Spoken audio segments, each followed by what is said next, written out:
ಪ್ರೀತಿಯ ವಿದ್ಯಾರ್ಥಿಗಳೇ, ಸಮಾಜ ವಿಜ್ಞಾನ ವಿಷಯದ ಇವತ್ತಿನ ಕಾರ್ಯಕ್ರಮಕ್ಕೆ ನಿಮಗೆಲ್ಲರಿಗೂ ಪ್ರೀತಿಯ ಸ್ವಾಗತ.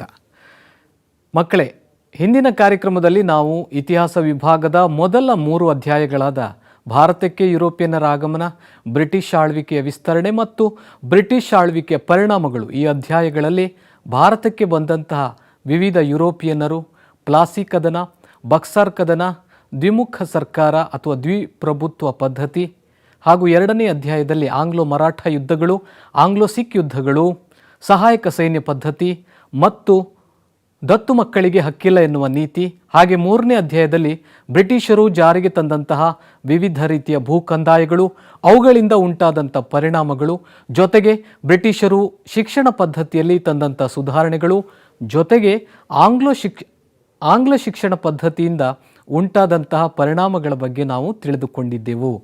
ಮೊದಲನೇದಾಗಿ 4ನೇ ಅಧ್ಯಾಯ ಕಾಣಿಸ್ತಾ ಇದೆಯಲ್ಲ, ಕರ್ನಾಟಕದಲ್ಲಿ ಬ್ರಿಟಿಷ್ ಆಳ್ವಿಕೆಗೆ ಪ್ರತಿರೋಧಗಳು. ಈ ಅಧ್ಯಾಯದಲ್ಲಿ ನಾವೇನೆಲ್ಲ ನೋಡ್ತೀವಿ? ಆಂಗ್ಲೋ ಮೈಸೂರು ಯುದ್ಧಗಳನ್ನು, ದೊಂಡಿಯವಾಗ್ನ ಸಾಧನೆಗಳನ್ನು, ಕಿತ್ತೂರಿನ ವೀರರಾಣಿ ಚೆನ್ನಮ್ಮಳ ಸಾಧನೆಗಳನ್ನು, ಸಂಗೊಳ್ಳಿ ರಾಯಣ್ಣನ ಸಾಧನೆ, ಜೊತೆಗೆ ಹಲಗಲಿಯ ಬೇಡರ ದಂಗೆ, ಈ ಎಲ್ಲ ಅಂಶಗಳು ಈ ಅಧ್ಯಾಯದಲ್ಲಿ ಹೆಚ್ಚು ಪ್ರಾಮುಖ್ಯತೆಯನ್ನು ಪಡೆದಿರುವಂತಹ ಅಂಶಗಳು.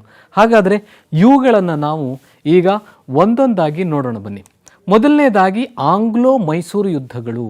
ಪ್ರಮುಖವಾಗಿ 4 ಆಂಗ್ಲೋ ಮೈಸೂರು ಯುದ್ಧಗಳನ್ನು ನಾವು ನೋಡ್ತೀವಿ.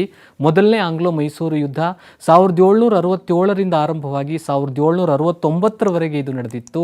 2ನೇ ಆಂಗ್ಲೋ ಮೈಸೂರು ಯುದ್ಧ 1780ರಿಂದ ಆರಂಭವಾಗಿ 1784ರವರೆಗೆ, ಹಾಗೆ 3ನೇ ಆಂಗ್ಲೋ ಮೈಸೂರು ಯುದ್ಧ 1790ರಿಂದ 1792ರವರೆಗೆ ನಡೆದಿತ್ತು. ಕೊನೆಯದಾಗಿ 1 ವರ್ಷ ಮಾತ್ರ ನಡೆದಂಥ ಯುದ್ಧ, ಅದು 4ನೇ ಆಂಗ್ಲೋ ಮೈಸೂರು ಯುದ್ಧ. ಬ್ರಿಟಿಷರು ಮತ್ತು ಹೈದರಾಲಿ ಮತ್ತು ಟಿಪ್ಪು ಸುಲ್ತಾನ್ ಈ ಯುದ್ಧಗಳಲ್ಲಿ ಭಾಗವಹಿಸಿದರು. ಮೊದಲನೇ ಆಂಗ್ಲೋ ಮೈಸೂರು ಯುದ್ಧವನ್ನು ನಾವಿವಾಗ ನೋಡೋಣ. ನಿಮ್ಗೆ ಗೊತ್ತಿರ್ಬೋದು, ಹೈದರಾಲಿ ಮೊದಲನೇ ಆಂಗ್ಲೋ ಮೈಸೂರು ಯುದ್ಧದಲ್ಲಿ ಭಾಗವಹಿಸಿದ್ದ, 2ನೇ ಆಂಗ್ಲೋ ಮೈಸೂರು ಯುದ್ಧದಲ್ಲಿ ಭಾಗವಹಿಸಿದ್ದ. ಮೊದಲನೇ ಆಂಗ್ಲೋ ಮೈಸೂರು ಯುದ್ಧ ನಾವು ನೋಡೋದಾದರೆ, ಈಗಾಗಲೇ ನಾನು ಹೇಳಿದ್ದೇನೆ, 1767ರಿಂದ 1769ರವರೆಗೆ ಯುದ್ಧ ನಡೆಯಿತು. ಹಾಗಾದರೆ ಯುದ್ಧಕ್ಕೆ ಕಾರಣ ಏನು? ಯುದ್ಧಕ್ಕೆ ಮುಖ್ಯವಾದಂಥ ಕಾರಣ ಏನು ಅಂದರೆ, ದಕ್ಷಿಣ ಭಾರತದಲ್ಲಿ ಹೈದರಾಲಿ ದಿನದಿಂದ ದಿನಕ್ಕೆ ಆತನು ಪ್ರಾಬಲ್ಯವನ್ನು ಪಡಿತಾ ಇದ್ದ. ಇದರಿಂದಾಗಿ ಬ್ರಿಟಿಷರಿಗೆ, ಹೈದರಾಬಾದ್ನ ನಿಜಾಮನಿಗೆ ಮತ್ತು ಮರಾಠರಲ್ಲಿ ಒಂದು ರೀತಿಯ ರಾಜಕೀಯ ಅಸಹನೆ ಮೂಡುತ್ತೆ. ಅಷ್ಟಕ್ಕೆ ಅವರು ಸುಮ್ಮನೆ ಇರೋದಿಲ್ಲ. ಹೈದರಾಲಿಯನ್ನು ಹೇಗಾದರೂ ಮಾಡಿ ನಾವು ರಾಜಕೀಯವಾಗಿ ಹಣಿಯಲು ಅವರು ತಂತ್ರಗಳನ್ನು ರೂಪಿಸ್ತಾರೆ. ಆದರೆ ಹೈದರಾಲಿ ಮಾತ್ರ ಏನು ಮಾಡ್ತಾನೆ ಅಂದರೆ, ಮರಾಠರು ಮತ್ತು ನಿಜಾಮನ ಜೊತೆ ಒಪ್ಪಂದವನ್ನು ಮಾಡ್ಕೊಳ್ತಾನೆ. ಇದರ ಹೈದರಾಲಿಯ ವಿರುದ್ಧ ಬ್ರಿಟಿಷರು ಮರಾಠರು ಮತ್ತು ನಿಜಾಮನ ಜೊತೆ ಹೈದರಾಲಿಯನ್ನು ಸೋಲಿಸೋದಕ್ಕೆ ಒಪ್ಪಂದವನ್ನು ಮಾಡ್ಕೊಳ್ತಾರೆ. ತ್ರಿಪಕ್ಷ ಒಕ್ಕೂಟ ಅಂತ ಕರಿತೀವಿ. ತ್ರಿಪಕ್ಷ ಒಕ್ಕೂಟ ಅಂದರೆ ಬ್ರಿಟಿಷರು, ಮರಾಠರು ಮತ್ತು ಹೈದರಾಬಾದ್ನ ನಿಜಾಮ, ಇವರು 3 ಜನ ಸೇರಿ ಹೈದರಾಲಿಯ ವಿರುದ್ಧ ಒಂದು ಒಕ್ಕೂಟವನ್ನು ಮಾಡ್ಕೊಳ್ತಾರೆ. ಆದರೆ ಹೈದರಾಲಿ ತನ್ನ ಚಾಣಾಕ್ಷ ತಂತ್ರಗಳನ್ನು ಅನುಸರಿಸುವ ಮೂಲಕ ಈ ಮಿತ್ರಕೂಟವನ್ನು ಒಡಿತಾನೆ. ಜೊತೆಗೆ ಮರಾಠರು ಮತ್ತು ನಿಜಾಮರನ್ನು ತನ್ನ ಕಡೆಗೆ ಸೆಳೆಯುವುದರಲ್ಲಿ ಆತನು ಯಶಸ್ಸನ್ನು ಕಾಣ್ತಾನೆ. ಆದರೆ ಇದೇ ಸಂದರ್ಭದಲ್ಲಿ ಆರ್ಕಾಟ್ನಲ್ಲಿ ರಾಜಕೀಯ ಸಮಸ್ಯೆಗಳು ಕಾಣಿಸ್ತವೆ. ಹೈದರಾಬಾದ್ನ ನಿಜಾಮ ಮತ್ತು ಹೈದರಾಲಿ ಜೊತೆಯಾಗಿ ಆರ್ಕಾಟ್ ಮೇಲೆ ದಾಳಿಯನ್ನು ನಡೆಸ್ತಾರೆ. ಆ ಮೂಲಕ ಮೊದಲನೇ ಆಂಗ್ಲೋ ಮೈಸೂರು ಯುದ್ಧ ಆರಂಭ ಆಗುತ್ತೆ. ಅಂತಿಮವಾಗಿ ಈ ಯುದ್ಧ 1769ರಲ್ಲಿ ಅಂತ್ಯಗೊಂಡಿತ್ತು. ಅಂತ್ಯಗೊಳಿಸಿದಂಥ ಒಪ್ಪಂದ ಮದ್ರಾಸ್ ಒಪ್ಪಂದ. ಹೀಗೆ ನೀವು ಈ ಎಲ್ಲ ಅಂಶಗಳನ್ನು ಬರಿಬೇಕಾಗುತ್ತೆ. ಮೊದಲನೇ ಆಂಗ್ಲೋ ಮೈಸೂರು ಯುದ್ಧದ ಕಾರಣಗಳನ್ನು ತಿಳಿಸಿ ಅಂತ ಕೇಳಿದಂಥ ಸಂದರ್ಭದಲ್ಲಿ. ಇನ್ನು ನಾವು 2ನೇ ಆಂಗ್ಲೋ ಮೈಸೂರು ಯುದ್ಧವನ್ನು ನೋಡೋದಾದರೆ, 1780ರಿಂದ 1784ರವರೆಗೆ ಈ ಯುದ್ಧ ನಡೀತು ಅಂತ ನಿಮ್ಗೆ ಗೊತ್ತು. ಹಾಗಾದರೆ ಇದಕ್ಕೆ ಕಾರಣ ಏನು? ತಿರುವಾಂಕೂರು ಮತ್ತು ತಂಜಾವೂರು ರಾಜ್ಯಗಳಲ್ಲಿ ಉಂಟಾದಂತಹ ರಾಜಕೀಯ ಸನ್ನಿವೇಶಗಳೇ ಇದಕ್ಕೆ ಮುಖ್ಯವಾದಂಥ ಕಾರಣವಾಗಿದ್ದವು. ಮತ್ತೊಂದು ಮುಖ್ಯವಾದಂಥ ಕಾರಣ, ಮಾಹೆ ಏನಿದೆ ಅದು ಫ್ರೆಂಚರ ವಸಾಹತಾಗಿತ್ತು, ಹೈದರಾಲಿಯ ನಿಯಂತ್ರಣಕ್ಕೆ ಒಳಪಟ್ಟಿತ್ತು. ಆದರೆ ಬ್ರಿಟಿಷರು ಏನು ಮಾಡ್ತಾರೆ, ಮಾಹೆಯನ್ನು ವಶಪಡಿಸಿಕೊಂಡ್ರು. ಬ್ರಿಟಿಷರು ಮಾಹೆಯನ್ನು ವಶಪಡಿಸಿಕೊಂಡಿದ್ದೇ 2ನೇ ಆಂಗ್ಲೋ ಮೈಸೂರು ಯುದ್ಧಕ್ಕೆ ಮುಖ್ಯವಾದಂಥ ಕಾರಣ ಆಯಿತು. ಅಷ್ಟೇ ಅಲ್ಲದೆ, ಯಾವಾಗ ಬ್ರಿಟಿಷರು ಮಾಹೆಯನ್ನು ವಶಪಡಿಸ್ಕೊಳ್ತಾರೋ ಹೈದರಾಲಿ ಬ್ರಿಟಿಷರ ಮೇಲೆ ದಾಳಿಯನ್ನು ನಡೆಸ್ತಾನೆ. ಆದರೆ 1781ರಲ್ಲಿ ಪೋರ್ಟೋ ನೋವೆ ಎನ್ನುವಂಥ ಒಂದು ಕದನದಲ್ಲಿ ಹೈದರಾಲಿ ಪರಾಭವಗೊಳ್ತಾನೆ. ಆದರೆ ಹೈದರಾಲಿ ಸೋತ ನಂತರ ಬ್ರಿಟಿಷರಿಗೆ ಒಂದು ರೀತಿಯ ಆತ್ಮಸ್ಥೈರ್ಯ ಉಂಟಾಗುತ್ತೆ. ಅಷ್ಟೇ ಅಲ್ಲದೆ ಬ್ರಿಟಿಷರು ಪುಲಿಕಾಟ್ ಮತ್ತು ಸೋಲಿಂಗೂರು ಕದನದಲ್ಲಿಯೂ ಸಹ ಹೈದರಾಲಿಯನ್ನು ಸೋಲಿಸ್ತಾರೆ. ಇದರಿಂದಾಗಿ ಹೈದರಾಲಿಗೆ ತೀವ್ರವಾದಂತಹ ಆರ್ಥಿಕ ಹಾನಿ ಉಂಟಾಗುತ್ತೆ. ಇಷ್ಟೇ ಅಲ್ಲದೆ ಹೈದರಾಲಿ 1782ರಲ್ಲಿ ಅನಾರೋಗ್ಯದಿಂದ ಆತನು ನಿಧನನಾಗ್ತಾನೆ. ಹೈದರಾಲಿಯ ನಿಧನದ ನಂತರ ಟಿಪ್ಪು ಸುಲ್ತಾನ್, ಮೈಸೂರಿನ ಹುಲಿ ಅಂತ ನಾವೇನು ಕರಿತೀವಿ, ಟಿಪ್ಪು ಸುಲ್ತಾನ್ 2ನೇ ಆಂಗ್ಲೋ ಮೈಸೂರು ಯುದ್ಧವನ್ನು ಮುಂದುವರಿಸಿದ್ದಷ್ಟೇ ಅಲ್ಲದೆ ಮಂಗಳೂರು ಕರಾವಳಿ ತೀರ ಪ್ರದೇಶದ ಮೇಲೆ ಹತೋಟಿಯನ್ನು ಸಾಧಿಸ್ತಾನೆ. ಜೊತೆಗೆ ಮಂಗಳೂರಿನತ್ತ ಮುನ್ನಡೆದು ಬ್ರಿಟಿಷರ ಸೈನ್ಯವನ್ನು ಸೋಲಿಸ್ತಾನೆ. ಕೊನೆಗೆ 1784ರಲ್ಲಿ 2ನೇ ಆಂಗ್ಲೋ ಮೈಸೂರು ಯುದ್ಧ ಮಂಗಳೂರು ಒಪ್ಪಂದದೊಂದಿಗೆ ಕೊನೆಗೊಂಡಿತು. ಇದಿಷ್ಟು 2ನೇ ಆಂಗ್ಲೋ ಮೈಸೂರು ಯುದ್ಧದ ಪ್ರಮುಖ ಅಂಶಗಳಾದರೆ, ಇನ್ನು 3ನೇ ಆಂಗ್ಲೋ ಮೈಸೂರು ಯುದ್ಧವನ್ನು ನಾವಿಲ್ಲಿ ನೋಡೋದಾದರೆ ಇದು 1790ರಿಂದ 1792ರವರೆಗೆ ನಡೆಯಿತು. 2ನೇ ಆಂಗ್ಲೋ ಮೈಸೂರು ಯುದ್ಧದ ಸಮಯದಲ್ಲಿ ಹೈದರಾಲಿ ನಿಧನನಾಗ್ತಾನೆ. ಟಿಪ್ಪು ಸುಲ್ತಾನ್ ಯುದ್ಧವನ್ನು ಮುಂದುವರಿಸ್ತಾನೆ. ಆದರೆ 3ನೇ ಆಂಗ್ಲೋ ಮೈಸೂರು ಯುದ್ಧದಲ್ಲಿ ಭಾಗವಹಿಸಿದ್ದು ಟಿಪ್ಪು ಸುಲ್ತಾನ್. ಹಾಗಾದರೆ ಯುದ್ಧಕ್ಕೆ ಕಾರಣ ಏನು? ನೇರವಾದಂಥ ಕಾರಣ ಅಂದರೆ ಅದು ತಿರುವಾಂಕೂರು ರಾಜಕಾರಣಕ್ಕೆ ಸಂಬಂಧಿಸಿದ ಪ್ರಶ್ನೆ. ತಿರುವಾಂಕೂರು ರಾಜಕಾರಣಕ್ಕೆ ಸಂಬಂಧಿಸಿದ ಪ್ರಶ್ನೆ ಅಂದರೆ ಏನು ಅಂದರೆ, ಆ ರಾಜ್ಯದ ಅಂದರೆ ತಿರುವಾಂಕೂರು ರಾಜ್ಯದ ರಾಜ ನೆರೆಯ ಕೊಚ್ಚಿ ಸಂಸ್ಥಾನದಲ್ಲಿ ಬ್ರಿಟಿಷರ ಬೆಂಬಲದಿಂದ ಒಂದು ಕೋಟೆಯನ್ನು ನಿರ್ಮಾಣ ಮಾಡ್ತಾನೆ. ಅಷ್ಟಕ್ಕೆ ಅವನು ಸುಮ್ಮನಿರೋದಿಲ್ಲ. ಡಚ್ಚರ ಆಯಕೋಟ ಮತ್ತು ಕಾಂಗನೂರು ಕೋಟೆಗಳನ್ನು ಸಹ ಆತನು ಡಚ್ಚರಿಂದ ಪಡೆದುಕೊಂಡಿದ್ದನು. ಇದು ಯುದ್ಧಕ್ಕೆ ನೇರವಾದಂಥ ಕಾರಣ ಆಗಿತ್ತು. ಜೊತೆಗೆ ಮಂಗಳೂರು ಒಪ್ಪಂದದ ಉಲ್ಲಂಘನೆ ಕೂಡ ಆಗಿತ್ತು. ಮಂಗಳೂರು ಒಪ್ಪಂದದ ಪ್ರಕಾರ ಯಾವುದೇ ರೀತಿಯಾದಂತಹ ಕೋಟೆಗಳನ್ನು ಬಲಪಡಿಸುವಂತಿರಲಿಲ್ಲ. ಇದರಿಂದಾಗಿ ಟಿಪ್ಪು ಸುಲ್ತಾನ್ ಬ್ರಿಟಿಷರ ವಿರುದ್ಧ ವೈರತ್ವವನ್ನು ಸಾಧಿಸ್ತಾನೆ. ಜೊತೆಗೆ ಯಾವಾಗ ವೈರತ್ವವನ್ನು ಸಾಧಿಸ್ತಾನೋ ಬ್ರಿಟಿಷರು ಟಿಪ್ಪುವಿನ ಮೇಲೆ ದಾಳಿ ಮಾಡ್ತಾರೆ. ಟಿಪ್ಪುವಿನ ಬ್ರಿಟಿಷರ ಸೈನ್ಯದ ನಾಯಕತ್ವವನ್ನು ಇಲ್ಲಿ ವಹಿಸಿದ್ದು ಕಾರ್ನ್ವಾಲಿಸ್ ನಾಯಕತ್ವವನ್ನು ವಹಿಸ್ತಾನೆ. ಜೊತೆಗೆ ನಿಜಾಮ ಮತ್ತು ಮರಾಠರ ನೆರವನ್ನು ಪಡೆದುಕೊಂಡು ಟಿಪ್ಪುವಿನ ಮೇಲೆ ದಾಳಿಯನ್ನು ನಡೆಸ್ತಾರೆ. ಇದೇ ಸಂದರ್ಭದಲ್ಲಿ ನಿಜಾಮ ಮತ್ತು ಮರಾಠರು ಬ್ರಿಟಿಷರ ಜೊತೆ ಸೇರಿದ ನಂತರ ಯುದ್ಧ ತನ್ನದೇ ಆದಂಥ ತಿರುವನ್ನು ಪಡೆದುಕೊಳ್ಳುತ್ತೆ. ಸಂಘಟಿತ ಸೈನ್ಯ ಒಂದೊಂದಾಗಿ ಕೋಟೆಯನ್ನು ವಶಪಡಿಸ್ಕೊಳ್ತಾ ಶ್ರೀರಂಗಪಟ್ಟಣದ ಕಡೆಗೆ ಬರುತ್ತೆ. ರಾತ್ರಿ ವೇಳೆಯಲ್ಲಿ ಶ್ರೀರಂಗಪಟ್ಟಣದ ಕೋಟೆಯನ್ನು ಹಾಳುಗೆಡವಲಾಯಿತು. ಇದರಿಂದ ವಿಚಲಿತಗೊಂಡ ಟಿಪ್ಪು ಬ್ರಿಟಿಷರೊಂದಿಗೆ ಒಪ್ಪಂದ ಮಾಡಿಕೊಳ್ಳುವುದಕ್ಕೆ ನಿರ್ಧರಿಸ್ತಾನೆ. ಆ ಒಪ್ಪಂದವೇ ಶ್ರೀರಂಗಪಟ್ಟಣ ಒಪ್ಪಂದ. 3ನೇ ಆಂಗ್ಲೋ ಮೈಸೂರು ಯುದ್ಧ 1792ರಲ್ಲಿ ಶ್ರೀರಂಗಪಟ್ಟಣ ಒಪ್ಪಂದದೊಂದಿಗೆ ಕೊನೆಗೊಂಡಿತು. ಹಾಗಾದರೆ ಶ್ರೀರಂಗಪಟ್ಟಣ ಒಪ್ಪಂದದ ಷರತ್ತುಗಳೇನು? ಟಿಪ್ಪು ಯುದ್ಧದಲ್ಲಿ ಸೋತಿರ್ತಾನೆ. ಅವಮಾನಕರವಾದಂಥ ಒಪ್ಪಂದವನ್ನು ಮಾಡಿಕೊಳ್ಬೇಕಾಯಿತು. ಯಾಕಂದರೆ ಶ್ರೀರಂಗಪಟ್ಟಣ ಒಪ್ಪಂದದ ಪ್ರಕಾರ ಟಿಪ್ಪು ತನ್ನ ಅರ್ಧ ರಾಜ್ಯವನ್ನು ಬ್ರಿಟಿಷರಿಗೆ ಕೊಡಬೇಕಾಯಿತು. 3 ಕೋಟಿ ರೂಪಾಯಿಗಳನ್ನು ಯುದ್ಧ ನಷ್ಟ ಭರ್ತಿಯಾಗಿ ಕೊಡಬೇಕಾಗಿತ್ತು. ಯುದ್ಧ ನಷ್ಟ ಭರ್ತಿಗೆ ಗ್ಯಾರಂಟಿಯಾಗಿ ತನ್ನ 2 ಮಕ್ಕಳನ್ನು ಆತನು ಒತ್ತೆಯಾಗಿ ಬ್ರಿಟಿಷರಿಗೆ ನೀಡಬೇಕಾಯಿತು. ಈ ಒಪ್ಪಂದದ ಇನ್ನೊಂದು ಷರತ್ತು ಅಂದರೆ ಯುದ್ಧದ ಸಂದರ್ಭದಲ್ಲಿ ಸೆರೆ ಹಿಡಿಯಲಾಗಿದ್ದಂಥ ಎಲ್ಲ ಸೈನಿಕರನ್ನು ಬಿಡುಗಡೆಗೊಳಿಸಲಾಯಿತು.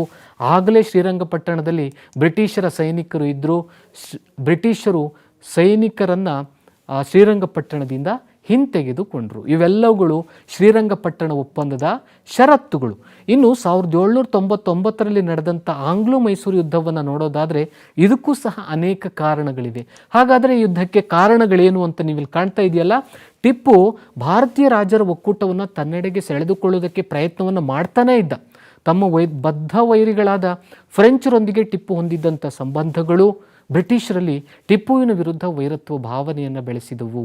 ಶ್ರೀರಂಗಪಟ್ಟಣ ಒಪ್ಪಂದದ ಅವಮಾನವನ್ನು ಟಿಪ್ಪು ಮರಿಲಿಲ್ಲ. ಹೇಗಾದರೂ ಮಾಡಿ ತನ್ನ ಸಾಮ್ರಾಜ್ಯವನ್ನು ಬಲಪಡಿಸಿಕೊಳ್ಳಬೇಕು ಅನ್ನುವಂಥದ್ದು ಟಿಪ್ಪುವಿನ ಉದ್ದೇಶವಾಗಿತ್ತು. ಹೀಗಾಗಿ ಆತನು ಇತರ ರಾಜ್ಯರ ಒಕ್ಕೂಟದ ಸಹಾಯವನ್ನು ಪಡಿತಾನೆ. ಜೊತೆಗೆ ಫ್ರೆಂಚರ ಸಹಾಯವನ್ನು ಕೂಡ ಪಡಿತಾನೆ. ಕೊನೆಗೆ ಟಿಪ್ಪು ಬ್ರಿಟಿಷರ ವಿರುದ್ಧವಾಗಿದ್ದಂಥ ಫ್ರೆಂಚರ ಸಹಕಾರವನ್ನು ಪಡೆಯುವುದಕ್ಕೆ ಪ್ರಯತ್ನಿಸುವ ಸಲುವಾಗಿ ರಾಯಭಾರಿಯನ್ನು ಕಳಿಸ್ತಾನೆ. ಇದು ಬ್ರಿಟಿಷರಿಗೆ ಅಸಮಾಧಾನವನ್ನು ತಂದಿತ್ತು. ಇದೇ ಸಂದರ್ಭದಲ್ಲಿ ಲಾರ್ಡ್ ವೆಲ್ಲೆಸ್ಲಿ ಬಗ್ಗೆ ನಾವು ಕೇಳಿರ್ತೀವಿ. ಆತನು ಸಹಾಯಕ ಸೈನ್ಯ ಪದ್ಧತಿಯನ್ನು ಟಿಪ್ಪುವಿನ ಮೇಲೆ ಹೇರುವಂತಹ ಒಂದು ಪ್ರಯತ್ನ ಮಾಡ್ತಾನೆ. ಆದರೆ ಟಿಪ್ಪು ಸುಲ್ತಾನ್ ಸಹಾಯಕ ಸೈನ್ಯ ಪದ್ಧತಿಯನ್ನು ಒಪ್ಪಿಕೊಳ್ಳುವುದಕ್ಕೆ ನಿರಾಕರಿಸ್ತಾನೆ. ಕೊನೆಗೆ 1799ರಲ್ಲಿ ಯುದ್ಧ ಆರಂಭ ಆಯಿತು. ಅದುವೇ 4ನೇ ಆಂಗ್ಲೋ ಮೈಸೂರು ಯುದ್ಧ. ಈ ಯುದ್ಧ ಏನಿದೆ, ಟಿಪ್ಪು ವೀರಾವೇಶದಿಂದ ಹೋರಾಡ್ತಾನೆ. ಆದರೆ 1799ರಲ್ಲಿ ಟಿಪ್ಪು ಸುಲ್ತಾನ್ ಯುದ್ಧದಲ್ಲಿ ಮರಣ ಹೊಂದಿದನು. ಟಿಪ್ಪುವಿನ ಮರಣದ ನಂತರ ಏನಾಯಿತು? ಟಿಪ್ಪುವಿನ ಮರಣದ ನಂತರ ಬ್ರಿಟಿಷರು ತನ್ನ ಹತೋಟಿಯಲ್ಲಿದ್ದ ಭೌಗೋಳಿಕ ಪ್ರದೇಶಗಳನ್ನು ಮರಾಠರು ಮತ್ತು ನಿಜಾಮನ ಜೊತೆ ಹಂಚಿಕೊಂಡ್ರು. ಅಷ್ಟೇ ಅಲ್ಲದೆ ಅವು ಅಳಿದುಳಿದ ಪ್ರದೇಶಗಳನ್ನು, ಸಣ್ಣ ಭೌಗೋಳಿಕ ಪ್ರದೇಶವನ್ನು ಮೈಸೂರು ಒಡೆಯರ ರಾಜವಂಶದ ಪ್ರತಿನಿಧಿಗೆ ವರ್ಗಾಯಿಸಲ್ಪಟ್ಟಿತ್ತು. ಆ ಮೈಸೂರನ್ನು ಮುಂದೆ ಮೈಸೂರು ಸಂಸ್ಥಾನವೆಂದು ಕರೆಯಲಾಯಿತು. ಹೀಗೆ 4 ಆಂಗ್ಲೋ ಮೈಸೂರು ಯುದ್ಧಗಳ ಬಗ್ಗೆ ನಾವು ಜಾಸ್ತಿ ಗಮನವನ್ನು ಕೊಡಬೇಕಾಗತ್ತೆ. ಕಾರಣಗಳಿರ್ಬೋದು ಅಥವಾ ಪರಿಣಾಮಗಳಿರ್ಬೋದು. ಈ ಅಧ್ಯಾಯದ ಮತ್ತೊಂದು ಮುಖ್ಯವಾದಂಥ ಅಂಶ ಅಂದರೆ ಅದು ದೊಂಡಿಯ ವಾಘ್. ಈತ ಚನ್ನಗಿರಿಯ ಮರಾಠ ಕುಟುಂಬದಲ್ಲಿ ಜನಿಸಿದ್ದ. ಈತನು ಧೈರ್ಯ, ಶೌರ್ಯ, ಸಾಹಸಗಳಿಗೆ ಹೆಸರಾಗಿದ್ದ. ಎಲ್ಲರೂ ಇವನನ್ನು ವಾಘ್ ಅಂತ ಕರಿತಾ ಇದ್ರು. ವಾಘ್ ಅಂದರೆ ಹುಲಿ ಅಂತ ಅರ್ಥ. ಅಷ್ಟೇ ಅಲ್ಲದೆ ಈತನು ಮೈಸೂರಿನ ಹೈದರಾಲಿಯ ಸೈನ್ಯದಲ್ಲಿ ಆರಂಭದಲ್ಲಿ ಅಶ್ವಾರೋಹಿ ಸೈನಿಕನಾಗಿ ಕೆಲಸಕ್ಕೆ ಸೇರ್ತಾನೆ. ನಂತರ ಸೇನಾ ನಾಯಕನಾಗ್ತಾನೆ. ಆ ನಂತರದಲ್ಲಿ ತನ್ನದೇ ಆದಂಥ ಒಂದು ಸೈನ್ಯವನ್ನು ಕಟ್ಟುತ್ತಾನೆ. ಅಷ್ಟೇ ಅಲ್ಲದೆ ಹೈದರಾಲಿಯ ಮರಣದ ನಂತರ ಟಿಪ್ಪುವಿನ ಸೈನ್ಯದಲ್ಲೂ ಈತ ಸೇವೆಯನ್ನು ಸಲ್ಲಿಸಿದ್ದ. ಆದರೆ ಟಿಪ್ಪು ಮತ್ತು ದೊಂಡಿಯ ವಾಘ್ ನಡುವೆ ಮನಸ್ತಾಪ ಉಂಟಾಗುತ್ತೆ. ಟಿಪ್ಪು ದೊಂಡಿಯ ವಾಘ್ನನ್ನು ಜೈಲಿಗೆ ಕಳಿಸ್ತಾನೆ. 4ನೇ ಆಂಗ್ಲೋ ಮೈಸೂರು ಯುದ್ಧದ ನಂತರ ಟಿಪ್ಪು ಸುಲ್ತಾನ್ ಮರಣ ಹೊಂದುತ್ತಾನೆ. ಟಿಪ್ಪುವಿನ ಮರಣದ ನಂತರ ಬ್ರಿಟಿಷರು ದೊಂಡಿಯ ವಾಘ್ನನ್ನು ಸೆರೆಮನೆಯಿಂದ ಬಿಡುಗಡೆಗೊಳಿಸಿದರು. ತರುವಾಯ ಈತನು ಒಂದು ತನ್ನದೇ ಆದಂಥ ಸೈನ್ಯವನ್ನು ಸಂಘಟಿಸ್ತಾನೆ. ಸೈನಿಕ ಕಾರ್ಯಾಚರಣೆಗಳನ್ನು ಈತನು ಆರಂಭಿಸ್ತಾನೆ. ಜೊತೆಗೆ ಟಿಪ್ಪುವಿನ ಸೈನ್ಯದಲ್ಲಿದ್ದಂಥ ಅತೃಪ್ತ ಸೈನಿಕರು, ಅಧಿಕಾರದಿಂದ ಮುಕ್ತಗೊಳಿಸಲ್ಪಟ್ಟ ಪಾಳೆಗಾರರು ಮೊದಲಾದವರೆಲ್ಲರನ್ನ ಸಂಘಟಿಸಿ ತನ್ನದೇ ಆದಂಥ ಒಂದು ಸೈನ್ಯವನ್ನು ಕಟ್ಟುತ್ತಾನೆ. ಆ ಮೂಲಕ ಬ್ರಿಟಿಷರ ವಿರುದ್ಧ ಬಂಡಾಯದ ಬಾವುಟವನ್ನು ಹಾರಿಸ್ತಾನೆ. ಶಿವಮೊಗ್ಗ, ಬಿದರ್ನೂರಿನ ಕೋಟೆಗಳನ್ನು ಸಹ ಆತನು ವಶಪಡಿಸಿಕೊಳ್ತಾನೆ. ಚಿತ್ರದುರ್ಗದ ಕೋಟೆಯನ್ನು ವಶಪಡಿಸಿಕೊಳ್ಳುವುದಕ್ಕೆ ಪ್ರಯತ್ನಿಸಿ ವಿಫಲನಾಗ್ತಾನೆ. ಆ ಸಂದರ್ಭದಲ್ಲಿ ಬ್ರಿಟಿಷರ ಗವರ್ನರ್ ಜನರಲ್ ಆಗಿದ್ದಂಥ ಲಾರ್ಡ್ ವೆಲ್ಲೆಸ್ಲಿ ದೊಂಡಿಯ ವಾಘ್ನ ಬಂಡಾಯವನ್ನು ಹತ್ತಿಕ್ಕುವುದಕ್ಕೆ ಪ್ರಾರಂಭಿಸ್ತಾನೆ. ಕೊನೆಗೆ ನಿಜಾಮ ಮತ್ತು ಮರಾಠರ ಸೈನ್ಯದ ನಡುವೆ ಸಿಲುಕಿದ್ದ ದೊಂಡಿಯಾನ ನೇತೃತ್ವದಲ್ಲಿನ ಸೈನ್ಯದ ಮೇಲೆ ಬ್ರಿಟಿಷರು ಯಾಪಲ ಪೆರವಿ ಎನ್ನುವಂಥ ಸ್ಥಳದಲ್ಲಿ ಕಾರ್ಯಾಚರಣೆಯನ್ನು ನಡೆಸಿದರು. ಕೋನಗಲ್ ಎಂಬ ಸ್ಥಳದಲ್ಲಿ ಆತನನ್ನು ಹತ್ಯೆಗೈದರು. ಆ ಮೂಲಕ ದೊಂಡಿಯ ವಾಘ್ ನಿಧನನಾದನು. ಇಲ್ಲಿ ಟಿಪ್ಪು ಸುಲ್ತಾನ್ ಹೈದರಾಲಿ ಥರನೇ ಬ್ರಿಟಿಷರ ವಿರುದ್ಧ ಕರ್ನಾಟಕದಲ್ಲಿ ಹೋರಾಡಿದಂಥ ಮತ್ತೊಬ್ಬ ವೀರನಾಯಕ ಅದು ದೊಂಡಿಯ ವಾಘ್ ಅನ್ನೋದನ್ನು ನಾವಿಲ್ಲಿ ಮರಿಬಾರ್ದು. ಇನ್ನು ಈ ಅಧ್ಯಾಯದಲ್ಲಿರೋ ಮತ್ತೊಂದು ಮುಖ್ಯವಾದಂಥ ಅಂಶ ಕಿತ್ತೂರಿನ ರಾಣಿ ಚೆನ್ನಮ್ಮ. ನಿಮಗೆಲ್ಲರಿಗೂ ಗೊತ್ತೇ ಇದೆ ಮಕ್ಕಳೇ, ಪರೀಕ್ಷೆಯಲ್ಲಿ ಕಿತ್ತೂರು ರಾಣಿ ಚೆನ್ನಮ್ಮಳ ಸಾಧನೆಯನ್ನು ವಿವರಿಸಿ ಅಂದಾಗ ನೀವು ಅನೇಕ ಅಂಶಗಳನ್ನು ಬರಿಬೇಕಾಗತ್ತೆ. ಯಾವ್ಯಾವ ಅಂಶಗಳನ್ನು ನೀವು ಬರಿಬೇಕು ಅನ್ನೋದನ್ನು ನಾವೀಗ ನೋಡೋಣ. ಕಿತ್ತೂರಿನ ಬಂಡಾಯ ನಡೆದಿದ್ದು ಅದು ವೀರರಾಣಿ ಚೆನ್ನಮ್ಮನ ನೇತೃತ್ವದಲ್ಲಿ. ಯಾವಾಗ ನಡೀತು? 1824ರಲ್ಲಿ. ಇನ್ನು ಚೆನ್ನಮ್ಮನ ಬಗ್ಗೆ ನೋಡಬೇಕು ಅಂದರೆ ಶಿವಲಿಂಗ ರುದ್ರ ಸರ್ಜನ ಮರಣಾನಂತರ ಶಿವಲಿಂಗಪ್ಪ ಎನ್ನುವಂಥ ಹುಡುಗನನ್ನು ದತ್ತು ಪಡೆದುಕೊಂಡು ಚೆನ್ನಮ್ಮ ಆಡಳಿತವನ್ನು ಪ್ರಾರಂಭಿಸ್ತಾಳೆ. ಆದರೆ ಇದೇ ಸಂದರ್ಭದಲ್ಲಿ ತ್ಯಾಕ್ರೆ ಏನಿದ್ದಾನೆ, ಈತನು ಧಾರವಾಡದ ಕಲೆಕ್ಟರ್ ಮತ್ತು ಪೊಲಿಟಿಕಲ್ ಏಜೆಂಟ್ ಆಗಿ ಕಾರ್ಯವನ್ನು ನಿರ್ವಹಿಸ್ತಾ ಇದ್ದ. ಆ ಸಂದರ್ಭದಲ್ಲಿ ಡಾಲೌಸಿ ಜಾರಿಗೆ ತಂದಂತಹ ದತ್ತು ಮಕ್ಕಳಿಗೆ ಹಕ್ಕಿಲ್ಲ ಎಂಬ ನೀತಿಯ ಪ್ರಕಾರ ಯಾವುದೇ ಮಗುವನ್ನು ದತ್ತು ತೆಗೆದುಕೊಳ್ಳುವಂತಿರಲಿಲ್ಲ. ಹೀಗಾಗಿ ಅವನು ಬಾಂಬೆಯ ಗವರ್ನರಿಗೆ ಈ ದತ್ತಕ್ಕದ ಬಗ್ಗೆ ವರದಿಯನ್ನು ಸಲ್ಲಿಸ್ತಾನೆ. ದತ್ತು ಮಕ್ಕಳಿಗೆ ಹಕ್ಕನ್ನು ನೀಡುವುದನ್ನು ನಿರಾಕರಿಸಿ ಕಿತ್ತೂರಿನ ಆಡಳಿತವನ್ನು ತನ್ನ ವಶಕ್ಕೆ ಪಡೆದುಕೊಳ್ಳುವುದಕ್ಕೆ ತ್ಯಾಕರೆ ಪ್ರಯತ್ನಿಸ್ತಾನೆ. ಅಷ್ಟೇ ಅಲ್ಲದೆ ಕಿತ್ತೂರಿನ ಖಜಾನೆ, ಕೋಟೆ ಕೊತ್ತಲೆಗಳ ಸುಪರ್ದಿಯನ್ನು ತನ್ನ ವಶಕ್ಕೆ ತೆಗೆದುಕೊಂಡನು. ಆಗ ಚೆನ್ನಮ್ಮನಿಗೆ ಕೋಪ ಬರುತ್ತೆ. ತ್ಯಾಕ್ರೆ ಎಲ್ಲ ಪ್ರಯತ್ನಗಳನ್ನು ವಿಫಲಗೊಳಿಸುವುದಕ್ಕೆ ಆತನ ಜೊತೆ ಯುದ್ಧ ಮಾಡೋದು ಅನಿವಾರ್ಯ ಅಂತ ಬಯಸ್ತಾಳೆ.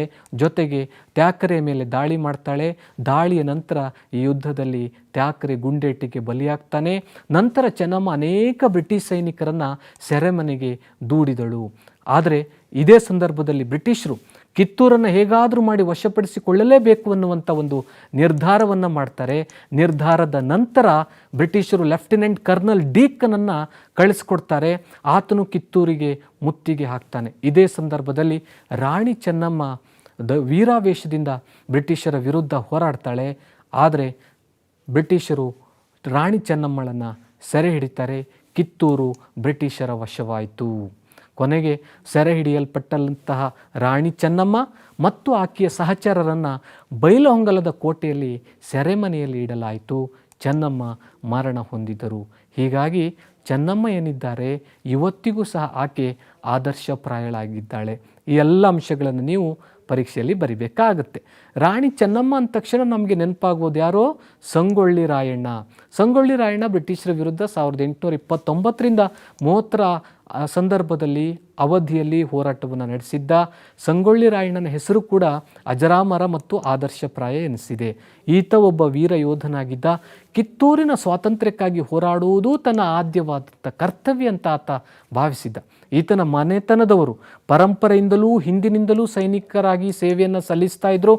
ರಾಯಣ್ಣ ಕಿತ್ತೂರಿನ ಯುದ್ಧದಲ್ಲಿ ಚೆನ್ನಮ್ಮನ ಜೊತೆ ಬ್ರಿಟಿಷರ ವಿರುದ್ಧ ಹೋರಾಡಿದ್ದ. ಹೀಗಾಗಿ ಬ್ರಿಟಿಷರು ಆತನನ್ನು ಬಂಧಿಸ್ತಾರೆ, ನಂತರ ಬಿಡುಗಡೆಗೊಳಿಸಿದರು. ಬಿಡುಗಡೆಗೊಂಡಂತಹ ಸಂಗೊಳ್ಳಿ ರಾಯಣ್ಣ ಬ್ರಿಟಿಷರ ಆಡಳಿತ ಯಂತ್ರದ ಪ್ರಮುಖ ಅಂಗವಾಗಿದ್ದ. ತಾಲೂಕು ಕಚೇರಿಗಳು ಮತ್ತು ಖಜಾನೆಗಳನ್ನು ಲೂಟಿ ಮಾಡ್ತಾನೆ. ಅಷ್ಟಕ್ಕೆ ಆತ ಸುಮ್ಮನಿರೋದಿಲ್ಲ. ಯಾರ್ಯಾರು ಬ್ರಿಟಿಷರ ಸೈನ್ಯಕ್ಕೆ ಸಹಾಯವನ್ನು ನೀಡ್ತಾ ಇದ್ರೋ ಅವರನ್ನು ಸಹ ಈತನು ಸೋಲಿಸುವುದಕ್ಕೆ ಪ್ರಯತ್ನ ಪಡ್ತಾನೆ. ಆ ಹಳ್ಳಿಗರು ಸಹ ಇವನ ಆಕ್ರೋಶಕ್ಕೆ ತುತ್ತಾದರು. ಬ್ರಿಟಿಷರು ಏನಂದ್ಕೋತಾರಂದರೆ, ರಾಯಣ್ಣ ರಾಣಿ ಚೆನ್ನಮ್ಮಳ ಕುಮ್ಮಕ್ಕಿನಿಂದಲೇ ಇಷ್ಟೆಲ್ಲ ಮಾಡ್ತಾ ಇದ್ದಾನೆ, ಇಷ್ಟೆಲ್ಲ ಸೈನಿಕ ಕಾರ್ಯಾಚರಣೆಯನ್ನು ನಡೆಸ್ತಾ ಇದ್ದಾನೆ ಅಂತ ಭಾವಿಸಿದ್ರು. ನಂತರ ರಾಣಿ ಚೆನ್ನಮ್ಮಳನ್ನು ಬೈಲಹೊಂಗಲದಿಂದ ಕುಸುಗಲ್ಲಿನ ಸೆರೆಮನೆಗೆ ಸ್ಥಳಾಂತರಿಸಿದರು. ಆದರೂ ಅವರು ಸುಮ್ಮನಿರೋದಿಲ್ಲ. ಹೇಗಾದರೂ ಮಾಡಿ ನಾವು ಸಂಗೊಳ್ಳಿ ರಾಯಣ್ಣನನ್ನು ಸೆರೆ ಹಿಡಿಯಲೇಬೇಕು ಅಂತ ಒಂದು ಸಂಚನ್ನು ರೂಪಿಸ್ತಾರೆ. ಆ ಸಂಚು ಏನು ಅಂದರೆ, ಕಿತ್ತೂರಿನ ಚೆನ್ನಮ್ಮಳಿಗೆ ವಿರೋಧಿಗಳಾಗಿದ್ದಂಥ ದೇಸಾಯಿಗಳ ಬೆಂಬಲವನ್ನು ಪಡೆದುಕೊಳ್ತಾರೆ. ಅದರಲ್ಲಿ ಪ್ರಮುಖವಾದಂಥ ದೇಸಾಯಿ ಯಾರಂದರೆ, ಅಮಲ್ದಾರನಾಗಿದ್ದಂತಹ ಕೃಷ್ಣರಾಯನ ಸಹಾಯವನ್ನು ಪಡಿತಾರೆ.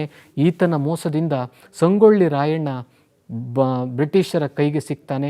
ಆತನನ್ನು ಬಂಧಿಸಲಾಯಿತು. ಆತನ ಬಂಧನದ ನಂತರ ಸಂಗೊಳ್ಳಿ ರಾಯಣ್ಣನ ಸೈನಿಕರು ಕೂಡ ಶರಣಾಗತರಾಗ್ತಾರೆ. ಕೊನೆಗೆ ಆತನನ್ನು ಮುಖ್ಯ ಅಪರಾಧಿ ಅಂತ ಘೋಷಿಸಲಾಯಿತು.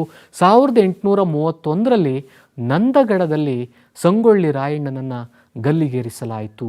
ಹೀಗಾಗಿ ಇವತ್ತಿಗೂ ಸಹ ಸಂಗೊಳ್ಳಿ ರಾಯಣ್ಣನ ಸಾಧನೆಗಳನ್ನು ಕನ್ನಡಿಗರಾದ ನಾವೆಲ್ಲರೂ ನೆನಪು ಮಾಡ್ಕೊಳ್ತೀವಿ ಪ್ರೀತಿಯ ವಿದ್ಯಾರ್ಥಿಗಳೇ. ಹಾಗೆ ಈ ಅಧ್ಯಾಯದ ಇನ್ನೊಂದು ಮುಖ್ಯವಾದಂಥ ಅಂಶ ಹಲಗಲಿಯ ಬೇಡರ ದಂಗೆ. ಹಾಗಾದರೆ ಹಲಗಲಿಯ ಬೇಡರು ಎಲ್ಲಿ ದಂಗೆ ಎದ್ರು ಬ್ರಿಟಿಷರ ವಿರುದ್ಧ ಅಂತ ನೋಡೋದಾದರೆ, ಬಾಗಲಕೋಟೆ ಜಿಲ್ಲೆ ಮುಧೋಳ ತಾಲೂಕಿನ ಹಲಗಲಿಯಲ್ಲಿರೋದು ಒಂದು ಪುಟ್ಟ ಗ್ರಾಮ. ಇಲ್ಲಿ ಬ್ರಿಟಿಷರು 1857ರ ಬಂಡಾಯದ ಸಂದರ್ಭದಲ್ಲಿ ಒಂದು ಕಾಯ್ದೆಯನ್ನು ಜಾರಿಗೆ ತರ್ತಾರೆ. ಅದುವೇ ಶಸ್ತ್ರಾಸ್ತ್ರಗಳ ಕಾಯ್ದೆ. ಈ ಕಾಯ್ದೆಯ ಪ್ರಕಾರ ಪ್ರತಿಯೊಬ್ಬರು ತಮ್ಮಲ್ಲಿರ್ತಕ್ಕಂಥ ಶಸ್ತ್ರಾಸ್ತ್ರಗಳನ್ನು ಬ್ರಿಟಿಷರಿಗೆ ಹಿಂತಿರುಗಿಸಬೇಕಾಗಿತ್ತು. ಈ ಕಾಯ್ದೆಯನ್ನು ಹಲಗಲಿಗೂ ಸಹ ಏನು ಮಾಡಲಾಯಿತು? ಅನ್ವಯಿಸಲಾಯಿತು. ಹಲಗಲಿಯ ಬೇಡರು ಈ ಶಸ್ತ್ರಾಸ್ತ್ರಗಳನ್ನೇ ಅವಲಂಬಿಸಿದರು. ತಲಾಂತರಗಳಿಂದ ಬೇಟೆಯಾಡುವಂಥ ಉದ್ದೇಶಕ್ಕೆ ಬಂದೂಕುಗಳನ್ನು ಅವಲಂಬಿಸಿದರು. ಕಾಯ್ದೆಯ ಪ್ರಕಾರ ಯಾವುದೇ ಕಾರಣಕ್ಕೂ ನಾವು ಈ ಶಸ್ತ್ರಾಸ್ತ್ರಗಳನ್ನು ಬ್ರಿಟಿಷರಿಗೆ ವಾಪಸ್ ಕೊಡುವುದಿಲ್ಲ ಅನ್ನುವಂಥ ಒಂದು ನಿರ್ಧಾರಕ್ಕೆ ಬರ್ತಾರೆ. ಬಹಳ ಹಿಂದಿನಿಂದಲೂ ಬಂದಂತಹ ಶಸ್ತ್ರಾಸ್ತ್ರಗಳನ್ನು ವಾಪಸ್ ಕೊಡಬೇಕು ಅಂತ ಒತ್ತಾಯಿಸಿದಾಗ ಬ್ರಿಟಿಷರ ವಿರುದ್ಧ ಅವರು ಸಿಡಿದೆದ್ರು. ನಂತರ ಈ ಹೋರಾಟದಲ್ಲಿ ಹಲಗಲಿಯ ಬೇಡರಿಗೆ ಸುತ್ತಮುತ್ತಲಿನ ಪ್ರದೇಶಗಳಲ್ಲಿ ಇದ್ದಂತಹ ಮಂಟೂರು, ಬೋದಾನಿ, ಆಲಗುಂಡಿಯ ಬೇಡರು ಹಲಗಲಿಯ ಬೇಡರ ಜೊತೆ ಸೇರ್ಕೊಳ್ತಾರೆ. ಇವರೆಲ್ಲರ ಸಹಾಯದಿಂದ ಬ್ರಿಟಿಷರ ವಿರುದ್ಧ ಹೋರಾಡೋದಕ್ಕೆ ಹಲಗಲಿಯ ಬೇಡರು ಪ್ರಯತ್ನಿಸ್ತಾರೆ. ಆದರೆ ಬಂಡಾಯವನ್ನು ಹತ್ತಿಕ್ಕುವುದಕ್ಕೆ ಇಂಗ್ಲಿಷರ ಸೇನೆ ಹಲಗಲಿ ಗ್ರಾಮವನ್ನು ಪ್ರವೇಶ ಮಾಡುತ್ತೆ. ಆದರೆ ಬಂಡಾಯವಿದ್ದಂಥ ಬೇಡರನ್ನು ನಿಷ್ಕಾರುಣ್ಯವಾಗಿ ಅತ್ಯಂತ ದಮನಕಾರಿಯಾಗಿ ಬ್ರಿಟಿಷರು ಹತ್ತಿಕ್ಕಿದರು. ಎಲ್ಲರನ್ನೂ ಗಲ್ಲಿಗೇರಿಸುವ ಮೂಲಕ ಬ್ರಿಟಿಷರು ಬಂಡಾಯವನ್ನು ಹತ್ತಿಕ್ಕಿದರು. ಹೀಗೆ ಈ ಬಂಡಾಯ ಕೊನೆಗೊಂಡಿತು. ಇದಿಷ್ಟು ಈ ಅಧ್ಯಾಯದಲ್ಲಿ ನಾವು ಪ್ರಾಮುಖ್ಯತೆ ನೀಡಬೇಕಾದಂಥ ಪ್ರಮುಖ ಅಂಶಗಳು. ಇದರ ಜೊತೆಗೆ ನಿಮ್ಗೆ ಗೊತ್ತಿದೆ, ಕರ್ನಾಟಕದಲ್ಲಿ ಇತರ ಅನೇಕ ನಾಯಕರುಗಳು ಬ್ರಿಟಿಷರ ವಿರುದ್ಧ ದಂಗೆಯನ್ನು ಎದ್ದಿದ್ರು. ಸುರಪುರದ ವೆಂಕಟಪ್ಪ ನಾಯಕ, ಕೊಪ್ಪಳದ ವೀರಪ್ಪ, ಕೊಡಗಿನ ದಂಗೆಯನ್ನು ನಾವು ಕಾಣ್ತೀವಿ. ಈ ಎಲ್ಲ ಅಂಶಗಳ ಬಗೆಗೂ ಸಹ ನೀವು ಗಮನವನ್ನು ನೀಡಬೇಕಾಗುತ್ತೆ. ಹೀಗೆ ಈ ಅಧ್ಯಾಯದಲ್ಲಿ ನೀವು ಈ ಅಂಶಗಳನ್ನು ನೆನಪಿನಲ್ಲಿ ಇಟ್ಟುಕೊಳ್ಬೇಕು. ಆಂಗ್ಲ ಮೈಸೂರು ಯುದ್ಧಗಳು, ದೊಂಡಿಯವಾಗ್, ಕಿತ್ತೂರಿನ ಬಂಡಾಯ ಅಥವಾ ವೀರರಾಣಿ ಚೆನ್ನಮ್ಮಳ ಸಾಧನೆ, ಸಂಗೊಳ್ಳಿ ರಾಯಣ್ಣನ ಸಾಧನೆಗಳು ಮತ್ತು ಹಲಗಲಿಯ ಬೇಡರ ದಂಗೆ. ಇದು ಇತಿಹಾಸ ವಿಭಾಗದ 4ನೇ ಅಧ್ಯಾಯವಾದರೆ, ಇನ್ನು ಇತಿಹಾಸ ವಿಭಾಗದ 5ನೇ ಅಧ್ಯಾಯ ಸಾಮಾಜಿಕ ಮತ್ತು ಧಾರ್ಮಿಕ ಸುಧಾರಣಾ ಚಳವಳಿಗಳು. ಇದು ಹೆಸರೇ ಹೇಳುತ್ತೆ. ಸಮಾಜ ಮತ್ತು ಧರ್ಮದಲ್ಲಿ ಕಂಡುಬರುವಂತಹ ಸುಧಾರಣೆಗಳನ್ನು ನಾವಿಲ್ಲಿ ಕಾಣ್ತೀವಿ. ನಿಮಗೆಲ್ಲರಿಗೂ ಗೊತ್ತಿರ್ಬೋದು, 19ನೇ ಶತಮಾನವನ್ನು ಭಾರತೀಯ ಸ್ವಾತಂತ್ರ್ಯ ಹೋರಾಟದಲ್ಲಿ ನವೋದಯ ಕಾಲ ಅಂತ ನಾವು ಕರಿತೀವಿ. ಭಾರತದ ಹೊಸ ಸುಧಾರಣಾ ಕಾಲ ಅಂತಲೂ ನಾವು ಕರಿತೀವಿ. ಯಾಕಂದರೆ ಆ ಸಂದರ್ಭದಲ್ಲಿ ಭಾರತದಲ್ಲಿ ಇಂಗ್ಲೀಷ್ ಭಾಷೆಯನ್ನು ಜಾರಿಗೆ ತರಲಾಗಿತ್ತು. ಇಂಗ್ಲೀಷ್ ಭಾಷೆಯನ್ನು ಕಲಿತಂತಹ ಯುವಕರು ಬೇರೆ ದೇಶಗಳಲ್ಲಿ ಅಸ್ತಿತ್ವದಲ್ಲಿದ್ದಂಥ ರಾಷ್ಟ್ರೀಯತೆ ಇರ್ಬೋದು, ಸ್ವಾತಂತ್ರ್ಯ ಹೋರಾಟ ಇರ್ಬೋದು, ಸಮಾನತೆ ಇರ್ಬೋದು, ವೈಚಾರಿಕತೆಯ ಬಗ್ಗೆ ತಿಳುವಳಿಕೆಯನ್ನು ಪಡೆದುಕೊಂಡರು. ಭಾರತದಲ್ಲಿ ಅಂದು ಅಸ್ತಿತ್ವದಲ್ಲಿದ್ದಂತಹ, ಅಂದಿನ ಸಮಾಜದಲ್ಲಿದ್ದಂತಹ, ಧರ್ಮದಲ್ಲಿದ್ದಂತಹ ಅನಿಷ್ಟಗಳನ್ನು ಹೋಗಲಾಡಿಸುವ ಪ್ರಯತ್ನ ಮಾಡಿದರು. ಆ ಎಲ್ಲ ಅಂಶಗಳನ್ನು ನಾವು ಈ ಒಂದು ಅಧ್ಯಾಯದಲ್ಲಿ ನೋಡ್ತೀವಿ. ಅಂದರೆ ಈ ಅಧ್ಯಾಯದಲ್ಲಿ ನಾವು ಯಾವ ರೀತಿಯ ಅಂಶಗಳನ್ನು ತಿಳ್ಕೊಳ್ಬೇಕು, ಯಾವ ರೀತಿಯ ಅಂಶಗಳಿಗೆ ಹೆಚ್ಚು ಮಹತ್ವವನ್ನು ಕೊಡಬೇಕು ಅಂದರೆ ಅದು ಬ್ರಹ್ಮ ಸಮಾಜ, ಆರ್ಯ ಸಮಾಜ, ಪ್ರಾರ್ಥನಾ ಸಮಾಜ, ಸತ್ಯಶೋಧಕ ಸಮಾಜ, ಅಲಿಘರ್ ಸುಧಾರಣಾ ಚಳವಳಿ, ರಾಮಕೃಷ್ಣ ಮಿಷನ್, ಥಿಯೋಸಾಫಿಕಲ್ ಸೊಸೈಟಿ. ಈ ಅಧ್ಯಾಯದ ಪ್ರಮುಖ ಅಂಶಗಳು ಇವು. ಮೊದಲನೇದಾಗಿ ರಾಜಾರಾಮ್ ಮೋಹನ್ ರಾಯ್. ರಾಜಾರಾಮ್ ಮೋಹನ್ ರಾಯ್ ಅಂದ ತಕ್ಷಣ ನಮ್ಮ ನೆನಪಿಗೆ ಬರೋದು ಯಾವುದೋ ಬ್ರಹ್ಮ ಸಮಾಜ. ಬ್ರಹ್ಮ ಸಮಾಜದಲ್ಲಿರುವಂಥ ಪ್ರಮುಖ ಅಂಶಗಳು ಯಾವುದು?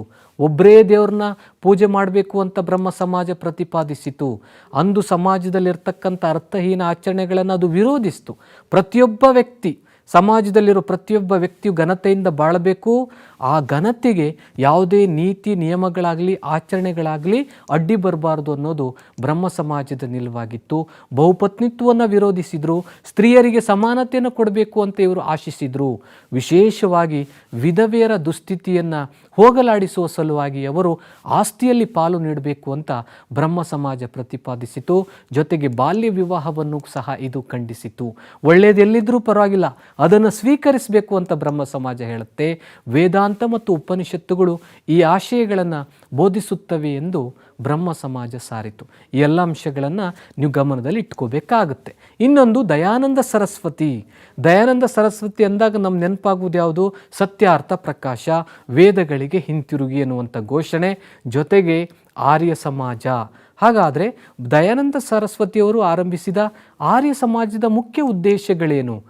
ಆರ್ಯ ಸಮಾಜ ಹೇಳುತ್ತೆ, ಎಲ್ಲ ಹಿಂದೂಗಳು ರೂಪವಿಲ್ಲದ ಒಬ್ಬನೇ ದೇವರನಲ್ಲಿ ನಂಬಿಕೆ ಇಡಬೇಕು, ಹುಟ್ಟಿನಿಂದ ಯಾರೂ ಶೂದ್ರರು ಅಲ್ಲ ಅಥವಾ ಬ್ರಾಹ್ಮಣರೂ ಅಲ್ಲ ಅಂತ ಹೇಳಿ ಜಾತಿಯ ಆಧಾರವನ್ನು ಆರ್ಯ ಸಮಾಜ ಖಂಡಿಸಿತು. ಅಷ್ಟೇ ಅಲ್ಲದೆ ಅಂತರ್ಜಾತೀಯ ವಿವಾಹಕ್ಕೆ ಹೆಚ್ಚು ಪ್ರೋತ್ಸಾಹವನ್ನು ಕೊಟ್ಟರು. ಬಹುಪತ್ನಿತ್ವ ಮತ್ತು ಬಾಲ್ಯ ವಿವಾಹ ಪದ್ಧತಿಯನ್ನು ತಿರಸ್ಕರಿಸಿದರು. ಜೊತೆಗೆ ಸ್ತ್ರೀ ಪುರುಷರಿಬ್ಬರೂ ಸಮಾನರು, ಇವರಲ್ಲಿ ಯಾವುದೇ ರೀತಿಯಾದಂಥ ಭೇದ ಭಾವ ಇಲ್ಲ ಅಂದರು. ವೇದಗಳು ಮಾತ್ರ ಶ್ರೇಷ್ಠವಾದದ್ದು. ಪ್ರಾಚೀನ ಪವಿತ್ರ ಗ್ರಂಥಗಳನ್ನು ಅಧ್ಯಯನ ಮಾಡಬೇಕು, ಜೊತೆಗೆ ಬೋಧನೆ ಮಾಡಬೇಕು ಅಂತ ಆರ್ಯ ಸಮಾಜ ಹೇಳ್ತು. ಇವೆಲ್ಲವೂ ಆರ್ಯ ಸಮಾಜದ ಉದ್ದೇಶಗಳು. ಈ ಅಧ್ಯಾಯದ ಇನ್ನೊಂದು ಪ್ರಮುಖವಾದಂಥ ಸಮಾಜ ಯಾವುದದು? ಪ್ರಾರ್ಥನಾ ಸಮಾಜ. ಪ್ರಾರ್ಥನಾ ಸಮಾಜದ ಸ್ಥಾಪಕರು ಡಾಕ್ಟರ್ ಆತ್ಮಾರಾಮ್ ಪಾಂಡುರಂಗ. ಹಾಗಾದರೆ ಪ್ರಾರ್ಥನಾ ಸಮಾಜ ಬೋಧಿಸಿದ ತತ್ವಗಳು ಯಾವುದು ಅನ್ನೋದನ್ನು ನಾವಿಲ್ಲಿ ನೋಡೋದಾದರೆ, ಮಹಿಳೆಯರ ಸಮಸ್ಯೆಗಳಿಗೆ ಮಾತ್ರ ನಾವು ಗಮನ ಕೊಡಬಾರ್ದು.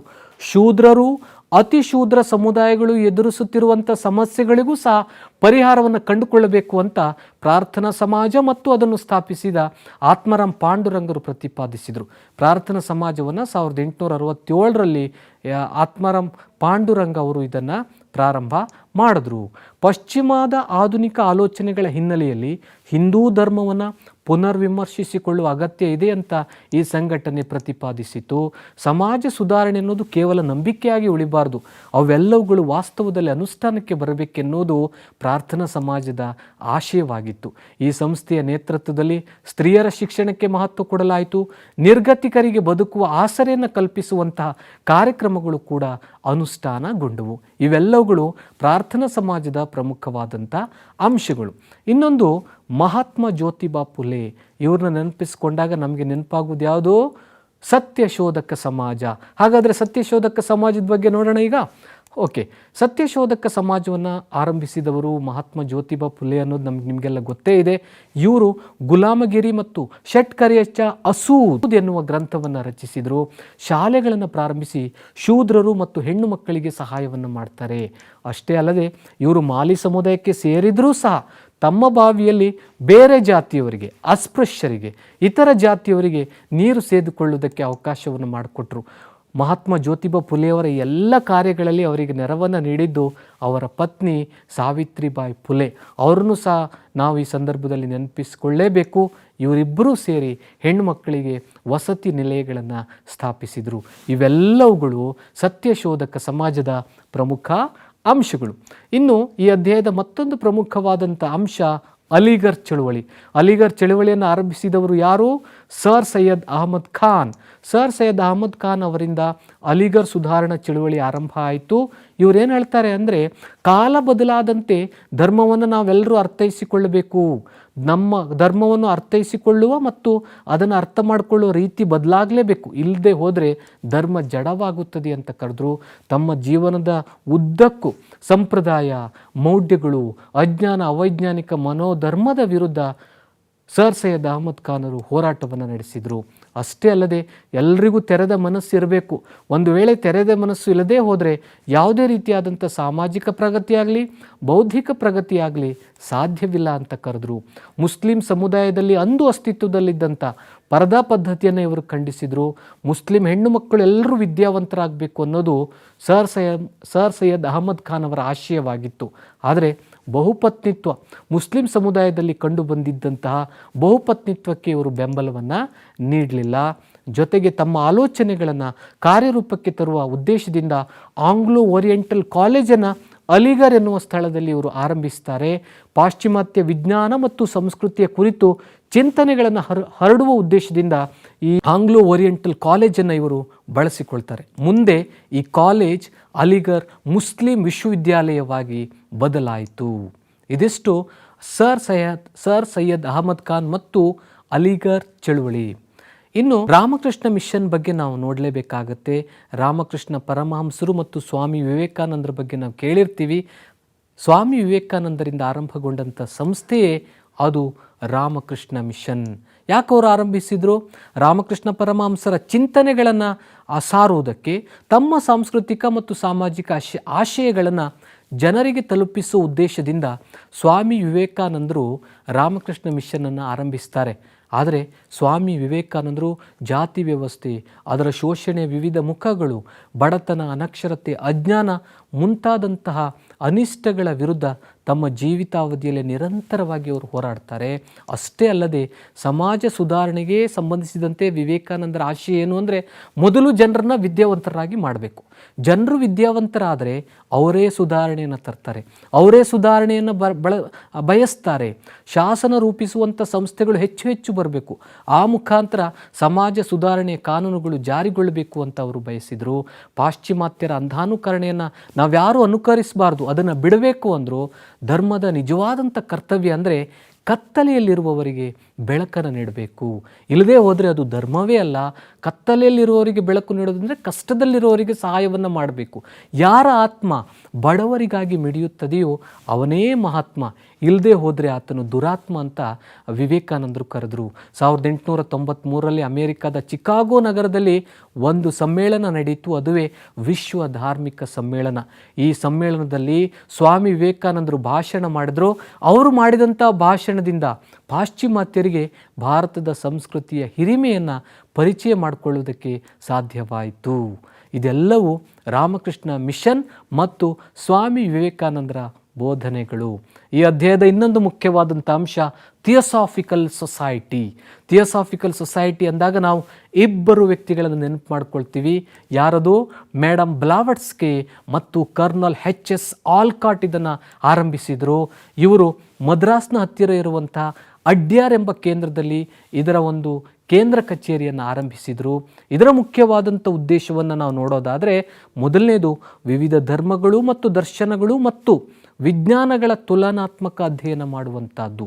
ಎರಡನೇದು ಮನುಷ್ಯನ ಆಂತರ್ಯದಲ್ಲಿರುವಂಥ ಅದಮ್ಯ ಚೇತನ ಶಕ್ತಿಯನ್ನು ಕಂಡುಕೊಳ್ಳುವುದಕ್ಕೆ ಪ್ರಯತ್ನಿಸುವುದು ಇದರ ಇನ್ನೊಂದು ಉದ್ದೇಶ. ಇನ್ನು ಈ ಥಿಯೋಸಾಫಿಕಲ್ ಸೊಸೈಟಿಗೆ ಹೊಸ ರೂಪ ಕೊಟ್ಟಿದ್ಯಾರು? Annie Besant. ಆ್ಯನಿ ಬೆಸೆಂಟರಿಂದಾಗಿ ಥಿಯೋಸಾಫಿಕಲ್ ಸೊಸೈಟಿ ತನ್ನದೇ ಆದಂಥ ರೂಪವನ್ನು ಪಡೆದುಕೊಳ್ತು. Any ಬೆಸೆಂಟ್ರು Irish ಮಹಿಳೆಯವರು. ಭಾರತಕ್ಕೆ ಬಂದು ಥಿಯೋಸಾಫಿಕಲ್ ಸೊಸೈಟಿಯ ಚಳುವಳಿಯಲ್ಲಿ ಭಾಗವಹಿಸಿದರು. ಹೀಗಾಗಿ ಈ ಚಳುವಳಿ ಗಮನಾರ್ಹವಾಗಿ ಬೆಳೆಯತೊಡಗುತ್ತೆ. ಭಗವದ್ಗೀತೆಯನ್ನು ಇಂಗ್ಲೀಷಿಗೆ ಅನುವಾದ ಮಾಡಿದರು. ಹೀಗಾಗಿ ಇವರನ್ನು ನಾವು ಶ್ವೇತ ಸರಸ್ವತಿ ಅಂತ ಕರಿತೀವಿ. ಇವರು ಇನ್ನೊಂದು ಮುಖ್ಯವಾದಂಥ ಅಂಶಕ್ಕೆ ಮಹತ್ವ ಕೊಟ್ಟರು. ಅದೇನು ಅಂದರೆ ಎಲ್ಲ ವರ್ಗಗಳಿಗೂ ಶಿಕ್ಷಣ ಸಿಗಬೇಕು ಅನ್ನೋದು ಅವರ ಆಶಯವಾಗಿತ್ತು. ಎಲ್ಲರಿಗೂ ಶಿಕ್ಷಣ ಕೊಡುವ ಉದ್ದೇಶದಿಂದಾಗಿ ಶಾಲೆಗಳನ್ನು ತೆರೆದರು. ಆನಿ ಬೆಸೆಂಟ್ರು ಸೆಂಟ್ರಲ್ ಹಿಂದೂ ಕಾಲೇಜನ್ನು ಬನಾರಸ್ನಲ್ಲಿ ಪ್ರಾರಂಭಿಸಿದರು. ಆದರೆ ಮುಂದೆ ಮದನ್ ಮೋಹನ ಮಾಳವೀಯ ಅವರ ಪ್ರಯತ್ನದಿಂದಾಗಿ ಸೆಂಟ್ರಲ್ ಹಿಂದೂ ಕಾಲೇಜ್ ಬನಾರಸ್ ಹಿಂದೂ ವಿಶ್ವವಿದ್ಯಾಲಯವಾಗಿ ಪರಿವರ್ತನೆಗೊಂಡಿತು. ಅಷ್ಟೇ ಅಲ್ಲದೆ ನ್ಯೂ ಇಂಡಿಯಾ ಮತ್ತು ಕಾಮನ್ವೀಲ್ ಎನ್ನುವಂಥ 2 ಪತ್ರಿಕೆಗಳನ್ನು ಇವರು ಆರಂಭಿಸಿದರು. 1916ರಲ್ಲಿ ಹೋಮ್ ರೂಲ್ ಲೀಗನ್ನು ಪ್ರಾರಂಭಿಸಿ ಮದ್ರಾಸು ಪ್ರಾಂತ್ಯದಲ್ಲಿ ಈ ಹೋಮ್ ರೂಲ್ ಚಳುವಳಿಗೆ ಇವರು ಚಾಲನೆಯನ್ನು ನೀಡಿದರು. ಜೊತೆಗೆ ಭಾರತದ ಸ್ವಾತಂತ್ರ್ಯ ಹೋರಾಟದಲ್ಲಿ ಸಕ್ರಿಯವಾಗಿ ಭಾಗವಹಿಸಿದರು. ಭಾರತೀಯ ರಾಷ್ಟ್ರೀಯ ಕಾಂಗ್ರೆಸ್ನ ಅಧಿವೇಶನದಲ್ಲಿ ಭಾಗವಹಿಸಿದಂತಹ ಮೊಟ್ಟ ಮೊದಲ ಮಹಿಳಾ ಅಧ್ಯಕ್ಷೆ ಕೂಡ ಆ್ಯನಿ ಬೆಸೆಂಟ್ ಆಗಿದ್ದರು. ಹೀಗೆ ಆ್ಯನಿ ಬೆಸೆಂಟ್ರು ಥಿಯೋಸಾಫಿಕಲ್ ಸೊಸೈಟಿಗೆ ಹೊಸ ರೂಪ ಕೊಡುವುದರಲ್ಲಿ ಜೊತೆಗೆ ಭಾರತದ ಸ್ವಾತಂತ್ರ್ಯ ಹೋರಾಟದಲ್ಲಿ ಸಕ್ರಿಯವಾಗಿ ನಾವು ಭಾಗವಹಿಸಿದ್ದನ್ನು ಕಾಣ್ತೇವೆ. ಹಾಗಾದರೆ ಮಕ್ಕಳೇ, ಈ ಅಧ್ಯಾಯದಲ್ಲಿ ನೀವು ಈ ಎಲ್ಲ ಅಂಶಗಳಿಗೆ ಮಹತ್ವವನ್ನು ಕೊಡಬೇಕು. ಬ್ರಹ್ಮ ಸಮಾಜ, ಆರ್ಯ ಸಮಾಜ, ಪ್ರಾರ್ಥನಾ ಸಮಾಜ, ಸತ್ಯಶೋಧಕ ಸಮಾಜ, ಅಲಿಘರ್ ಸುಧಾರಣಾ ಚಳುವಳಿ, ರಾಮಕೃಷ್ಣ ಮಿಷನ್ ಮತ್ತು ಥಿಯೋಸಾಫಿಕಲ್ ಸೊಸೈಟಿ. ಇನ್ನು ಇತಿಹಾಸ ವಿಭಾಗದ 6ನೇ ಅಧ್ಯಾಯವನ್ನು ನಾವು ನೋಡೋದಾದರೆ ಭಾರತದ ಪ್ರಥಮ ಸ್ವಾತಂತ್ರ್ಯ ಸಂಗ್ರಾಮ. ಇದನ್ನು 1857ರ ದಂಗೆ ಅಂತಲೂ ನಾವು ಕರಿತೀವಿ. ಈ ಅಧ್ಯಾಯದಲ್ಲಿ ನಾವೇನೆಲ್ಲ ನೋಡ್ತೀವಿ? ದಂಗೆ ನಡೆಯುವುದಕ್ಕೆ ಕಾರಣಗಳು, ದಂಗೆಯ ವಿಫಲತೆಗೆ ಕಾರಣಗಳು, ದಂಗೆಯ ಪರಿಣಾಮಗಳನ್ನು ನಾವು ನೋಡ್ತೀವಿ. ಮಕ್ಕಳೇ, ನಿಮಗೆಲ್ಲರಿಗೂ ಗೊತ್ತಿದೆ 1857ರಲ್ಲಿ ಭಾರತೀಯರು ಮೊಟ್ಟ ಮೊದಲ ಬಾರಿಗೆ ಒಗ್ಗಟ್ಟಾಗಿ ಬ್ರಿಟಿಷರ ವಿರುದ್ಧ ದಂಗೆ ಎದ್ದಿದ್ರು. ಕಾರಣ ಬ್ರಿಟಿಷರು ಜಾರಿಗೆ ತಂದಂಥ ದತ್ತು ಮಕ್ಕಳಿಗೆ ಹಕ್ಕಿಲ್ಲ ನೀತಿ ಮತ್ತು ಸಹಾಯಕ ಸೈನ್ಯ ಪದ್ಧತಿ. ಈ 2 ಪದ್ಧತಿಗಳ ಮುಖಾಂತರ ಭಾರತದಲ್ಲಿ ತಮ್ಮ ಪ್ರಭುತ್ವವನ್ನು ಸಾಧಿಸುವುದಕ್ಕೆ ಬ್ರಿಟಿಷರು ಪ್ರಯತ್ನಿಸಿದರು. ಸಮಾಜದಲ್ಲಿರುವಂಥ ಎಲ್ಲ ವರ್ಗಗಳನ್ನು ಶೋಷಿಸಿದರು. ಹೀಗಾಗಿ ಭಾರತದ ಸಮಾಜದಲ್ಲಿದ್ದಂಥ ಎಲ್ಲ ವರ್ಗಗಳು ಬ್ರಿಟಿಷರ ವಿರುದ್ಧ ಅಸಂತುಷ್ಟರಾಗಿದ್ದರು. ಅವರಲ್ಲಿರ್ತಕ್ಕಂತಹ ಅಸಹನೆ ಎನ್ನುವುದು 1857ರಲ್ಲಿ ಸ್ಫೋಟಗೊಂಡಿತು. ಹಾಗಾದರೆ 1857ರ ದಂಗೆಗೆ ಕಾರಣಗಳೇನು ಅಂತ ನಾವು ನೋಡೋದಾದರೆ 5 ಕಾರಣಗಳನ್ನು ನಾವು ನೋಡ್ತೀವಿ. ರಾಜಕೀಯ ಕಾರಣಗಳು, ಹಾಗೆ ಆರ್ಥಿಕ ಕಾರಣಗಳು, ಆಡಳಿತಾತ್ಮಕ ಕಾರಣಗಳು, ಸೈನಿಕ ಕಾರಣಗಳು, ಕೊನೆಯದಾಗಿ ತಕ್ಷಣದ ಕಾರಣ. ಈ 5 ಕಾರಣಗಳು 1857ರ ದಂಗೆಗೆ ಕಾರಣಗಳಾದವು. ಹಾಗಾದರೆ ಮೊದಲನೇ ಕಾರಣ ಈಗ ನೋಡೋಣ, ರಾಜಕೀಯ ಕಾರಣಗಳು. ರಾಜಕೀಯ ಕಾರಣ ಅಂದಾಗ ನಮ್ಮ ನೆನಪಾಗೋದು ದತ್ತು ಮಕ್ಕಳಿಗೆ ಹಕ್ಕಿಲ್ಲ ಎಂಬ ನೀತಿ. ಜಾರಿಗೆ ತಂದಿದ್ದ್ಯಾರು? ಗವರ್ನರ್ ಜನರಲ್ ಲಾರ್ಡ್ ಡಾಲೌಸಿ ಇದನ್ನು ಜಾರಿಗೆ ತಂದ. ಈ ನೀತಿಯಿಂದಾಗಿ ಏನಾಯಿತು? ಈ ನೀತಿಯಿಂದಾಗಿ ಸತಾರ, ಜೈಪುರ, ಝಾನ್ಸಿ, ಉದಯಪುರ ಮೊದಲಾದ ಸಂಸ್ಥಾನಗಳು ಬ್ರಿಟಿಷರ ವಶವಾದವು. ಇನ್ನೊಂದು ಮುಖ್ಯವಾದಂಥ ಅಂಶ ನಾವಿಲ್ಲಿ ಗಮನಿಸಬೇಕು. ತಂಜಾವೂರು ಕರ್ನಾಟಕ ನವಾಬರಿಗಿದ್ದ ರಾಜ ಪದವಿಗಳನ್ನು ಕೂಡ ಬ್ರಿಟಿಷರು ರದ್ದುಪಡಿಸಿದರು. ಮೊಘಲ್ ಚಕ್ರವರ್ತಿ 2ನೇ ಬಹದ್ದೂರ್ ಶಾ, ನಿಮ್ಗೆ ಗೊತ್ತಿದೆಯಲ್ಲ, 2ನೇ ಬಹದ್ದೂರ್ ಶಾನನ್ನು ಅವಧ್ನ ನವಾಬನನ್ನು ಬ್ರಿಟಿಷರು ಅಧಿಕಾರದಿಂದ ಪದಚ್ಯುತಗೊಳಿಸಿದರು. ಇವರ ಕೈ ಕೆಳಗಡೆ ಕೆಲಸ ಮಾಡ್ತಾ ಇದ್ದಂಥ ಲಕ್ಷಾಂತರ ಸೈನಿಕರು ನಿರುದ್ಯೋಗಿಗಳಾದರು.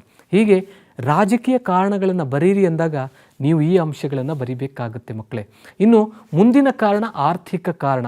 ಆರ್ಥಿಕ ಕಾರಣ ಅಂದಾಗ ನಮ್ಮ ನೆನಪಾಗೋದು ಕೈಗಾರಿಕಾ ಕ್ರಾಂತಿ. ಇಂಗ್ಲೆಂಡ್ನಲ್ಲಿ ಉಂಟಾದಂತಹ ಕೈಗಾರಿಕಾ ಕ್ರಾಂತಿಯ ಪರಿಣಾಮದಿಂದಾಗಿ ಭಾರತದಲ್ಲಿ ಅಂದು ಅಸ್ತಿತ್ವದಲ್ಲಿದ್ದಂತಹ ಗೃಹ ಕೈಗಾರಿಕೆಗಳು, ದೇಶೀಯ ಮತ್ತು ಕರಕುಶಲತೆಯ ಕೈಗಾರಿಕೆಗಳು ನಾಶವಾಗ್ತಾ ಹೋದವು. ಕೈಗಾರಿಕಾ ಕ್ರಾಂತಿಯ ನಂತರ ಇಂಗ್ಲೆಂಡ್ ಕೇವಲ ವ್ಯಾಪಾರಿ ರಾಷ್ಟ್ರ ಮಾತ್ರ ಆಗಿರಲಿಲ್ಲ. ಅನೇಕ ಕೈಗಾರಿಕೆಗಳು ಇಂಗ್ಲೆಂಡ್ನಲ್ಲಿ ಹುಟ್ಟುಕೊಂಡು ಕೈಗಾರಿಕೆಗಳ ಕಾರ್ಯಾಗಾರವಾಯಿತು. ಭಾರತದಲ್ಲಿದ್ದಂಥ ಕರಕುಶಲಗಾರರು ನಿರುದ್ಯೋಗಿಗಳಾದರು. ಬಟ್ಟೆ ಮತ್ತು ಉಣ್ಣೆ ಕೈಗಾರಿಕೆಗಳು ಅವನತಿ ಹೊಂದಿ ಅದನ್ನು ಅವಲಂಬಿಸಿದಂತಹ ನೇಕಾರರು, ನೂಲುವವರು ತಮ್ಮ ಉದ್ಯೋಗವನ್ನು ಕಳೆದುಕೊಂಡರು. ಅಷ್ಟೇ ಅಲ್ಲದೆ ಗೃಹ ಕೈಗಾರಿಕೆಗಳು ಇದೇ ರೀತಿಯಾದಂತಹ ತೀವ್ರ ಆರ್ಥಿಕ ನಷ್ಟವನ್ನು ಅನುಭವಿಸಬೇಕಾಯಿತು. ಭಾರತದ ವಸ್ತುಗಳನ್ನು ಇಂಗ್ಲೆಂಡ್ನಲ್ಲಿ ಮಾರೋದಕ್ಕೆ ಸಾಧ್ಯನೇ ಆಗ್ತಾ ಇರಲಿಲ್ಲ. ಯಾಕಂದರೆ ಇಂಗ್ಲೀಷರು ದುಬಾರಿ ಸುಂಕವನ್ನು ಭಾರತದ ವಸ್ತುಗಳ ಮೇಲೆ ಹೇರ್ತಾ ಇದ್ರು. ಸರ್ಕಾರ ಮತ್ತು ರೈತನ ಮಧ್ಯೆ ಇದ್ದಂತಹ ಜಮೀನ್ದಾರರು ರೈತರನ್ನು ಶೋಷಣೆ ಮಾಡ್ತಾ ಇದ್ರು. ಬ್ರಿಟಿಷರು ಇನಾಮ್ ಆಯೋಗವನ್ನು ನೇಮಕ ಮಾಡಿ ಇನಾಮ್ ಭೂಮಿಯನ್ನು ವಾಪಸ್ಸು ಪಡೆದುಕೊಂಡರು. ಇವೆಲ್ಲವುಗಳು 1857ರ ದಂಗೆಗೆ ಆರ್ಥಿಕ ಕಾರಣಗಳು. ಇನ್ನು ಆಡಳಿತಾತ್ಮಕ ಕಾರಣಗಳನ್ನು ನಾವು ನೋಡೋದಾದರೆ ಬ್ರಿಟಿಷರು ಒಂದು ಹೊಸ ರೀತಿಯ ಕಾನೂನನ್ನು ಜಾರಿಗೆ ತಂದರು.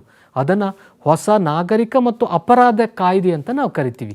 ಈ ಕಾಯ್ದೆಯ ಪ್ರಕಾರ ಭಾರತೀಯರು ಮತ್ತು ಬ್ರಿಟಿಷರ ನಡುವೆ ಸಾಕಷ್ಟು ಪಕ್ಷಪಾತಗಳಿದ್ದವು. ಭಾರತೀಯರಿಗೆ ಆದಂತಹ ಪ್ರತ್ಯೇಕ ನಿಯಮಗಳು ಅನ್ವಯವಾಗ್ತಾ ಇದ್ದವು. ಅಷ್ಟೇ ಅಲ್ಲದೆ ಆಂಗ್ಲ ಭಾಷೆಯನ್ನು ಬ್ರಿಟಿಷರು ನ್ಯಾಯಾಲಯದ ಭಾಷೆಯನ್ನಾಗಿ ಮಾಡಿದ್ದು ಭಾರತೀಯರಿಗೆ ಇಷ್ಟವಾಗಲಿಲ್ಲ. ಅಷ್ಟೇ ಅಲ್ಲದೆ ಇಂಗ್ಲೀಷ್ ನ್ಯಾಯಾಧೀಶರು ಇಂಗ್ಲೀಷರ ಪರವಾಗಿಯೇ ನ್ಯಾಯದಾನವನ್ನು ನೀಡ್ತಾ ಇದ್ರು. ಭಾರತೀಯರಿಗೆ ನ್ಯಾಯದಾನ ನೀಡುವಂಥ ಸಂದರ್ಭದಲ್ಲಿ ಪಕ್ಷಪಾತವನ್ನು ಅವರು ಮಾಡ್ತಾಯಿದ್ರು. ಬ್ರಿಟಿಷರು ಜಾರಿಗೆ ತಂದಂಥ ಹೊಸ ನಾಗರಿಕ ಮತ್ತು ಅಪರಾಧ ಕಾಯ್ದೆಗಳು ಭಾರತೀಯರಿಗೆ ಅರ್ಥನೇ ಆಗ್ತಾ ಇರಲಿಲ್ಲ. ಹೀಗೆ ಇವೆಲ್ಲವುಗಳು ಆಡಳಿತಾತ್ಮಕ ಕಾರಣಗಳಾಗಿದ್ದವು. ಇನ್ನೊಂದು 4ನೇ ಕಾರಣ ಸೈನಿಕ ಕಾರಣಗಳು. ಹೌದಾ, ಸೈನಿಕ ಕಾರಣಗಳು ನಿಮ್ಗೆ ಗೊತ್ತೇ ಇದೆ. ಭಾರತದ ಸೈನಿಕರು ಬ್ರಿಟಿಷರ ಕೈ ಕೆಳಗಡೆ ಕೆಲಸ ಮಾಡ್ತಾಯಿದ್ರು. ಅವರನ್ನು ನಾವು ಸಿಪಾಯಿಗಳು ಅಂತ ಕರಿತಾ ಇದ್ವಿ. ಆದರೆ ಈ ಸಂದರ್ಭದಲ್ಲಿ ಸಿಪಾಯಿಗಳ ಸ್ಥಿತಿ ಮಾತ್ರ ಶೋಚನೀಯವಾಗಿತ್ತು, ಗಂಭೀರವಾಗಿತ್ತು. ಯಾಕೆ ಶೋಚನೀಯವಾಗಿತ್ತು ಅಂತ ನೋಡೋದಾದರೆ, ಬ್ರಿಟಿಷ್ ಸೈನಿಕರಿಗಿದ್ದಂಥ ಸ್ಥಾನಮಾನ ಭಾರತೀಯ ಸೈನಿಕರಿಗಿರಲಿಲ್ಲ. ವೇತನ ಕಮ್ಮಿ ಇತ್ತು. ಬಡ್ತಿ ಅವಕಾಶಗಳು ಭಾರತೀಯ ಸಿಪಾಯಿಗಳಿಗೆ ಇರಲೇ ಇಲ್ಲ. ಅಷ್ಟೇ ಅಲ್ಲದೆ ಭಾರತೀಯ ಸೈನಿಕರನ್ನು ಸಾಗರ ದಾಟಿ ಬೇರೆ ದೇಶಗಳಿಗೆ ಹೋಗಬೇಕಾಗಿತ್ತು. ಭಾರತೀಯ ಸೈನಿಕರು ಸಾಗರ ದಾಟಿ ಬೇರೆ ದೇಶಗಳಿಗೆ ಹೋಗಬೇಕಾಗಿತ್ತು. ಬೇರೆ ದೇಶಗಳಿಗೆ ಹೋಗುವಂತೆ ಒತ್ತಾಯಿಸಲಾಗಿತ್ತು. ಇದು ಆ ಸಂದರ್ಭದಲ್ಲಿ ಧಾರ್ಮಿಕವಾಗಿ ಸೈನಿಕರನ್ನು ಪ್ರಚೋದಿಸಿತು. ಅವರ ಧರ್ಮಕ್ಕೆ, ಅವರ ಸಂಪ್ರದಾಯಗಳಿಗೆ ಅದು ವಿರುದ್ಧವಾಗಿತ್ತು. ಇನ್ನು ಕೊನೆಯದಾಗಿ ದಂಗೆಯ ತಕ್ಷಣದ ಕಾರಣ ನಮ್ಗೆ ಗೊತ್ತೇ ಇದೆ. Royal Enfield ಬಂದೂಕುಗಳು. ಬ್ರಿಟಿಷ್ ಸೈನ್ಯದ ಕೆಳಗೆ ಕೆಲಸ ಮಾಡ್ತಾ ಇದ್ದ ಭಾರತೀಯ ಸೈನಿಕರ ಸಂಖ್ಯೆ ಜಾಸ್ತಿ ಇತ್ತು. ಹೀಗಾಗಿ ಭಾರತೀಯ ಸಿಪಾಯಿಗಳು ಏನಂದ್ಕೋತಾರಂದರೆ, ನಾವೆಲ್ಲರೂ ಬ್ರಿಟಿಷರ ವಿರುದ್ಧ ಒಗ್ಗಟ್ಟಾಗಿ ಓಡಿಸಿದ್ರೆ ಖಂಡಿತವಾಗಿಯೂ ಬ್ರಿಟಿಷರನ್ನು ಭಾರತದಿಂದ ಓಡಿಸ್ಬೋದು ಅನ್ನುವಂಥ ಆತ್ಮವಿಶ್ವಾಸ ಭಾರತೀಯ ಸೈನಿಕರಲ್ಲಿತ್ತು. ಇದೇ ಸಂದರ್ಭದಲ್ಲಿ ಬ್ರಿಟಿಷರು ಒಂದು ಹೊಸ ರೀತಿಯ ಬಂದೂಕನ್ನು ಜಾರಿಗೆ ತಂದಿದ್ರು. ಅದನ್ನು ರಾಯಲ್ ಎನ್ಫೀಲ್ಡ್ ಬಂದೂಕುಗಳು ಅಂತ ನಾವು ಕರಿತೀವಿ. ರಾಯಲ್ ಎನ್ಫೀಲ್ಡ್ ಬಂದೂಕುಗಳಿಗೆ ಉಪಯೋಗಿಸ್ತಾ ಇದ್ದಂಥ ತುಪಾಕಿಗಳಿಗೆ ಹಂದಿ ಮತ್ತು ಹಸುವಿನ ಕೊಬ್ಬನ್ನು ಸವರಲಾಗಿತ್ತು ಅನ್ನುವಂಥ ವದಂತಿ ಹಬ್ಬಿತ್ತು. ಹೀಗಾಗಿ ಹಿಂದೂಗಳು ಮತ್ತು ಮುಸ್ಲಿಂ ಸೈನಿಕರು ಇದನ್ನು ಉಪಯೋಗಿಸುವುದಕ್ಕೆ ನಿರಾಕರಿಸಿದರು. ಯಾಕಂದರೆ ಹಿಂದೂಗಳಿಗೆ ಹಸು ಪವಿತ್ರ, ಮುಸ್ಲಿಮರಿಗೆ ಹಂದಿಯು ನಿಷಿದ್ಧವಾಗಿತ್ತು. ರಾಯಲ್ ಎನ್ಫೀಲ್ಡ್ ಬಂದೂಕನ್ನು ಉಪಯೋಗಿಸುವುದಕ್ಕೆ ನಿರಾಕರಿಸಿದರು. ಈ ವದಂತಿಯೇ ಮುಂದೆ ತಕ್ಷಣದ ಕಾರಣವಾಯಿತು. ಯಾವಾಗ ಬ್ರಿಟಿಷರು ರಾಯಲ್ ಎನ್ಫೀಲ್ಡ್ ಬಂದೂಕುಗಳನ್ನು ಬಳಸುವಂತೆ ಭಾರತೀಯ ಸೈನಿಕರನ್ನು ಒತ್ತಾಯಿಸಿದರೋ ಆಗ ಭಾರತೀಯ ಸೈನಿಕರು ಬ್ರಿಟಿಷರ ವಿರುದ್ಧ ಸಿಡಿದೆದ್ರು. ಕೊನೆಗೆ ದಂಗೆ ಆರಂಭ ಆಯಿತು. ನಿಮ್ಗೆ ಗೊತ್ತೇ ಇದೆ, ದಂಗೆ ಬ್ಯಾರಕ್ಪುರದಲ್ಲಿ ಮಂಗಲ್ ಪಾಂಡೆ ನೇತೃತ್ವದಲ್ಲಿ ಆರಂಭ ಆಗುತ್ತೆ. ನಂತರ ಮೀರತ್ತು, ಆನಂತರದಲ್ಲಿ ದೆಹಲಿಗೆ ತೆರಳಿರೋದನ್ನು ನಾವು ಕಾಣ್ತೀವಿ. ಕಾನ್ಪುರದಲ್ಲಿ ನಾನಾ ಸಾಹೇಬ್ ಇರ್ಬೋದು, ತಾತ್ಯಾ ಟೋಪಿ ಇರ್ಬೋದು, ಝಾನ್ಸಿಯಲ್ಲಿ ರಾಣಿ ಲಕ್ಷ್ಮೀಬಾಯಿ ಇವರೆಲ್ಲರ ನೇತೃತ್ವದಲ್ಲಿ ಹೋರಾಟ ನಡೆಯಿತು. ಹೀಗೆ ದಂಗೆ ಭಾರತದ ವಿವಿಧ ಭಾಗಗಳಿಗೆ ಹರಡಿತು. ಆದರೆ ದಂಗೆ ವಿಫಲವಾಯಿತು ಅನ್ನೋದನ್ನು ನಾವಿಲ್ಲಿ ಮರಿಬಾರದು. 1857 ದಂಗೆಯ ವಿಫಲತೆಗೆ ಕಾರಣಗಳೇನು? ಅನೇಕ ಕಾರಣಗಳನ್ನು ನಾವು ನೋಡ್ತೀವಿ. ಮೊದಲನೇದು, ಇಡೀ ಭಾರತವನ್ನು ವ್ಯಾಪಿಸಿದ ದಂಗೆ ಆಗಿರಲಿಲ್ಲ. ಕೆಲವೊಂದು ಪ್ರದೇಶಗಳಲ್ಲಿ ಮಾತ್ರ ಇದು ವ್ಯಾಪಿಸಿತ್ತು. ದೇಶವನ್ನು ಬಿಡುಗಡೆಗೊಳಿಸುವುದಕ್ಕಿಂತ ಮುಖ್ಯವಾಗಿ ತಮ್ಮ ಸ್ವಹಿತಾಸಕ್ತಿ ಮತ್ತು ಹಕ್ಕುಗಳಿಗಾಗಿ ನಡೆಸಿದಂಥ ದಂಗೆಯಾಗಿತ್ತು. ಯೋಜಿತವಾದಂಥ ದಂಗೆಯಾಗಿರಲಿಲ್ಲ. ಅನಿರೀಕ್ಷಿತ ಕಾರಣಗಳಿಂದ ಅದು ಪ್ರೇರೇಪಿತವಾಗಿತ್ತು. ಜೊತೆಗೆ ಬ್ರಿಟಿಷ್ ಸೈನಿಕರಲ್ಲಿ ಒಗ್ಗಟ್ಟು ಚೆನ್ನಾಗಿತ್ತು, ಆದರೆ ಭಾರತೀಯ ಸೈನಿಕರಲ್ಲಿ ಒಗ್ಗಟ್ಟಿರಲಿಲ್ಲ, ಬದಲಾಗಿ ಭಿನ್ನತೆ ಇತ್ತು. ಬ್ರಿಟಿಷ್ ಸೈನಿಕರಲ್ಲಿ ಸೂಕ್ತ ಮಾರ್ಗದರ್ಶನ ಮತ್ತು ವ್ಯವಸ್ಥಿತವಾದ ಸಂಘಟನೆ ಇತ್ತು, ಭಾರತೀಯ ಸೈನಿಕರಲ್ಲಿ ಅದು ಇರಲೇ ಇಲ್ಲ. ಹಾಗೆ ಬ್ರಿಟಿಷ್ ಸೈನಿಕರಲ್ಲಿದ್ದಂಥ ಯುದ್ಧತಂತ್ರ, ಸೈನಿಕ ಪರಿಣತಿ, ಸೂಕ್ತ ಸೇನಾ ನಾಯಕತ್ವ ಮತ್ತು ಶಿಸ್ತು ಅದು ಭಾರತೀಯರಲ್ಲಿ ಇರಲಿಲ್ಲ. ಹೋರಾಟಗಾರರಲ್ಲಿ ನಿಶ್ಚಿತವಾದಂಥ ಗುರಿ ಇರಲಿಲ್ಲ. ನಾವೇನು ಮಾಡ್ತಾ ಇದ್ದೀವಿ, ಯಾರ ವಿರುದ್ಧ ಹೋರಾಡ್ತಾ ಇದ್ದೀವಿ ಅನ್ನೋದು ಬಹುತೇಕ ಹೋರಾಟಗಾರರಿಗೆ ಅದು ಗೊತ್ತೇ ಇರಲಿಲ್ಲ. ಜೊತೆಗೆ ನಮ್ಮವರೇ ನಮಗೆ ಮೋಸ ಮಾಡಿದ್ರು ಮಕ್ಕಳೇ. ಹಲವಾರು ದೇಶೀಯ ಸಂಸ್ಥಾನಗಳ ರಾಜರು ಬ್ರಿಟಿಷರಿಗೆ ನಿಷ್ಠೆ ತೋರಿಸಿದ್ರು, ಸಿಪಾಯಿಗಳಿಗೆ ಬೆಂಬಲವನ್ನು ನೀಡಲಿಲ್ಲ. ಆದರೆ ಇನ್ನೊಂದು ಮುಖ್ಯವಾಗಿ ಸಿಪಾಯಿಗಳು ಸಹ ಇಲ್ಲಿ ಕೆಲವೊಂದು ತಪ್ಪನ್ನು ಮಾಡ್ತಾರೆ. ಲೂಟಿ ಮಾಡಿದ್ರು, ದರೋಡೆ ಮಾಡಿದ್ರು. ಇಂಥ ಗಂಭೀರವಾದಂಥ ತಪ್ಪುಗಳಿಂದಾಗಿ ಜನಸಾಮಾನ್ಯರ ವಿಶ್ವಾಸವನ್ನು ಕಳೆದುಕೊಂಡ್ರು. ಜನಸಾಮಾನ್ಯರು ಸಿಪಾಯಿಗಳು ಅಂದರೆ ಸಾಕು ದೂರ ಓಡ್ತಾ ಇದ್ರು. ಯಾಕಂದರೆ ಕೆಲವು ಸಿಪಾಯಿಗಳು ಈ ರೀತಿಯಾದಂತಹ ಗಂಭೀರವಾದಂಥ ತಪ್ಪುಗಳನ್ನು ಮಾಡಿದ್ರು. ಇನ್ನು ಈ ಅಧ್ಯಾಯದ ಕೊನೆಯ ಅಂಶ ಅದು ದಂಗೆಯ ಪರಿಣಾಮಗಳು. 1857 ದಂಗೆಯಿಂದ ಯಾವ ರೀತಿಯ ಬದಲಾವಣೆಗಳು ಅಥವಾ ಪರಿಣಾಮಗಳನ್ನು ನಾವು ನೋಡ್ತಾ ಹೋದರೆ, ಮೊದಲನೇದಾಗಿ ಈಸ್ಟ್ ಇಂಡಿಯಾ ಕಂಪನಿ ಆಡಳಿತ ಕೊನೆಗೊಂಡಿತ್ತು. ಬ್ರಿಟಿಷರ ಆಳ್ವಿಕೆ ಕೊನೆಗೊಂಡಿಲ್ಲ. ಬ್ರಿಟಿಷ್ ಸರ್ಕಾರ ಏನು ಮಾಡುತ್ತೆ ಅಂದರೆ ಈಸ್ಟ್ ಇಂಡಿಯಾ ಕಂಪನಿ ಆಡಳಿತವನ್ನು ಕೊನೆಗೊಳಿಸಿತು. ಆಡಳಿತವನ್ನು ಬ್ರಿಟನ್ ಸಾಮ್ರಾಜ್ಯಕ್ಕೆ ವರ್ಗಾವಣೆಗೊಳಿಸಲಾಯಿತು. ಭಾರತದ ವ್ಯವಹಾರವನ್ನು ನೋಡಿಕೊಳ್ಳುವುದಕ್ಕೆ ಭಾರತದ ವ್ಯವಹಾರಗಳ ಕಾರ್ಯದರ್ಶಿಯನ್ನು ನೇಮಕ ಮಾಡಲಾಯಿತು. 1858 ದಂಗೆ ನಡೆದದ್ದು 1857ರಲ್ಲಿ ಮರು ವರ್ಷ. ಅಂದರೆ 1858ರಲ್ಲಿ ಬ್ರಿಟನ್ ರಾಣಿ ಯಾರಾಗಿದ್ದರು, ಕ್ವೀನ್ ವಿಕ್ಟೋರಿಯಾ, ರಾಣಿ ವಿಕ್ಟೋರಿಯಾ ಒಂದು ಘೋಷಣೆಯನ್ನು ಹೊರಡಿಸ್ತಾಳೆ. ಆಕೆ ಹೊರಡಿಸಿದಂಥ ಘೋಷಣೆಗಳು ಅಂದರೆ ಕಂಪೆನಿ ದೇಶಿ ರಾಜರೊಂದಿಗೆ ಮಾಡಿಕೊಂಡಿದ್ದಂಥ ಎಲ್ಲ ಒಪ್ಪಂದಗಳನ್ನು ಅಂಗೀಕರಿಸಲಾಯಿತು. ಪ್ರಾದೇಶಿಕ ವಿಸ್ತರಣೆಯ ಅಪೇಕ್ಷೆಯನ್ನು ಕೈ ಬಿಡುವುದಾಗಿ ಆಕೆ ಹೇಳ್ತಾಳೆ. ಜೊತೆಗೆ ಭಾರತೀಯರಿಗೆ ಮುಂದೆ ಸುಭದ್ರವಾದಂಥ ಸರ್ಕಾರವನ್ನು ನಾವು ಕೊಡ್ತೀವಿ, ಯಾವುದೇ ಕಾರಣಕ್ಕೂ ಮುಂದೆ ನೀವು ಈ ರೀತಿಯಾದಂಥ ದಂಗೆ ನಡೆಸಬೇಡಿ. ಅಷ್ಟೇ ಅಲ್ಲದೆ ನೀವೆಲ್ಲರೂ ಕಾನೂನಿನ ಮುಂದೆ ಸಮಾನರು, ಕಾನೂನಿನ ಮುಂದೆ ಸಮಾನರು ಎನ್ನುವಂಥ ಸೌಲಭ್ಯಗಳನ್ನು ನಾವು ನಿಮ್ಗೆ ಕೊಡ್ತೀವಿ. ಧಾರ್ಮಿಕ ಸಹಿಷ್ಣುತೆಯನ್ನು ಮುಂದೆ ನಾವು ಅನುಸರಿಸ್ತೀವಿ. ಯಾವುದೇ ಕಾರಣಕ್ಕೂ ಭಾರತೀಯರ ಧಾರ್ಮಿಕ ವಿಷಯದಲ್ಲಿ ಹಸ್ತಕ್ಷೇಪ ಮಾಡುವುದಿಲ್ಲ ಅಂತ ರಾಣಿ ವಿಕ್ಟೋರಿಯಾ 1858ರಲ್ಲಿ ತನ್ನ ಘೋಷಣೆಯಲ್ಲಿ ತಿಳಿಸ್ತಾಳೆ. ಹೀಗೆ ಇದೆಲ್ಲವುಗಳು 1857ರ ದಂಗೆಯ ಪರಿಣಾಮಗಳು. ಮಕ್ಕಳೇ, ಈ 3 ಅಧ್ಯಾಯಗಳಿಂದ ನೀವು ಪ್ರಮುಖವಾಗಿ ಈ ಪ್ರಶ್ನೆಗಳಿಗೆ ಮಹತ್ವವನ್ನು ಕೊಡಬೇಕಾಗುತ್ತೆ. ಶ್ರೀರಂಗಪಟ್ಟಣ ಒಪ್ಪಂದದ ಷರತ್ತುಗಳು ಯಾವುವು? 4ನೇ ಆಂಗ್ಲೋ ಮೈಸೂರು ಯುದ್ಧ ಬ್ರಿಟಿಷರನ್ನು ಮೈಸೂರು ಪ್ರಾಂತ್ಯದಲ್ಲಿ ಭದ್ರಗೊಳಿಸಿತು. ಈ ಹೇಳಿಕೆಯನ್ನು ವಿಮರ್ಶಿಸಿ ಅಂತ ಕೇಳ್ಬೋದು. ದೊಂಡಿಯ ವಾಘ್ ಬ್ರಿಟಿಷರ ವಿರುದ್ಧದ ಹೋರಾಟದಲ್ಲಿ ಹೋರಾಡಿದ ಕ್ರಮವನ್ನು ವಿಶ್ಲೇಷಿಸಿ. ಸಂಗೊಳ್ಳಿ ರಾಯಣ್ಣನು ಸ್ವಾತಂತ್ರ್ಯ ಹೋರಾಟದಲ್ಲಿ ಹೋರಾಡಿದ ಕ್ರಮವನ್ನು ವಿವರಿಸಿ. ಕಿತ್ತೂರಿನ ವೀರರಾಣಿ ಚೆನ್ನಮ್ಮಳ ಸಾಧನೆಗಳನ್ನು ವಿವರಿಸಿ. ಹಲಗಲಿಯ ಬೇಡರ ದಂಗೆಯನ್ನು ವಿವರಿಸಿ. ಬ್ರಹ್ಮ ಸಮಾಜದ ಬೋಧನೆಗಳು ಯಾವುವು? ಆನಿ ಬೆಸೆಂಟರ ಸುಧಾರಣಾ ಕ್ರಮಗಳು ಯಾವುವು? ಆರ್ಯ ಸಮಾಜದ ಉದ್ದೇಶಗಳು ಯಾವುವು? ಜೊತೆಗೆ 1857ರ ದಂಗೆಗೆ ಆರ್ಥಿಕ ಬದಲಾವಣೆಗಳು ಹೇಗೆ ಕಾರಣವಾದವು ವಿವರಿಸಿ ಅಂತಲೂ ಕೇಳ್ಬೋದು. ಹಾಗೆ ಪ್ರಥಮ ಸ್ವಾತಂತ್ರ್ಯ ಸಂಗ್ರಾಮಕ್ಕೆ ತಕ್ಷಣದ ಕಾರಣಗಳೇನು, ದಂಗೆಯ ವಿಫಲತೆಗೆ ಕಾರಣಗಳನ್ನು ಪಟ್ಟಿ ಮಾಡಿ. 1857ರ ದಂಗೆಯ ರಾಜಕೀಯ ಕಾರಣಗಳು ಯಾವುವು, 1857ರ ದಂಗೆಯ ಆಡಳಿತಾತ್ಮಕ ಕಾರಣಗಳನ್ನು ತಿಳಿಸಿ. ಹಾಗೆ 1857ರ ದಂಗೆಯ ಪರಿಣಾಮಗಳು ಯಾವುವು ಅನ್ನುವಂಥ ಪ್ರಶ್ನೆಗಳನ್ನು ನಾವು ಈ 3 ಅಧ್ಯಾಯಗಳಿಂದ ನಿರೀಕ್ಷೆ ಮಾಡ್ತೀವಿ. ಪ್ರೀತಿಯ ವಿದ್ಯಾರ್ಥಿಗಳೇ, ಇದುವರೆಗೆ ನಾವು ಇತಿಹಾಸ ವಿಭಾಗದ 4, 5 ಮತ್ತು 6ನೇ ಅಧ್ಯಾಯಗಳಾದ ಕರ್ನಾಟಕದಲ್ಲಿ ಬ್ರಿಟಿಷ್ ವಿರೋಧಿ ಚಳುವಳಿಗಳು, ಸಾಮಾಜಿಕ ಮತ್ತು ಧಾರ್ಮಿಕ ಸುಧಾರಣಾ ಚಳುವಳಿಗಳು, ಭಾರತದ ಪ್ರಥಮ ಸ್ವಾತಂತ್ರ್ಯ ಸಂಗ್ರಾಮ, ಈ 3 ಅಧ್ಯಾಯಗಳ ಬಗ್ಗೆ ನಾವು ತಿಳಿದುಕೊಂಡೆವು. ಇಲ್ಲಿ ಚರ್ಚಿಸಿದಂಥ ಅಂಶಗಳ ಜೊತೆಗೆ ಪಠ್ಯಪುಸ್ತಕವನ್ನು ನೀವೆಲ್ಲರೂ ಕಡ್ಡಾಯವಾಗಿ ಓದಲೇಬೇಕು. ಜೊತೆಗೆ ನಿಮ್ಮ ಶಿಕ್ಷಕರು ನೀಡುವಂತಹ ಸಲಹೆ ಸೂಚನೆಗಳನ್ನು ಅನುಸರಿಸಿ ನೀವು ಅಧ್ಯಯನವನ್ನು ಮಾಡಬೇಕಾಗುತ್ತೆ. ಮತ್ತು ಮುಂದಿನ ಕಾರ್ಯಕ್ರಮದಲ್ಲಿ ನಾವು ಇತಿಹಾಸ ವಿಭಾಗದ ಉಳಿದ ಅಧ್ಯಾಯಗಳ ಬಗ್ಗೆ ಚರ್ಚೆ ಮಾಡೋಣ. ವಿದ್ಯಾರ್ಥಿಗಳೇ, ನಿಮಗೆಲ್ಲರಿಗೂ ಶುಭವಾಗಲಿ. ನಮಸ್ಕಾರ.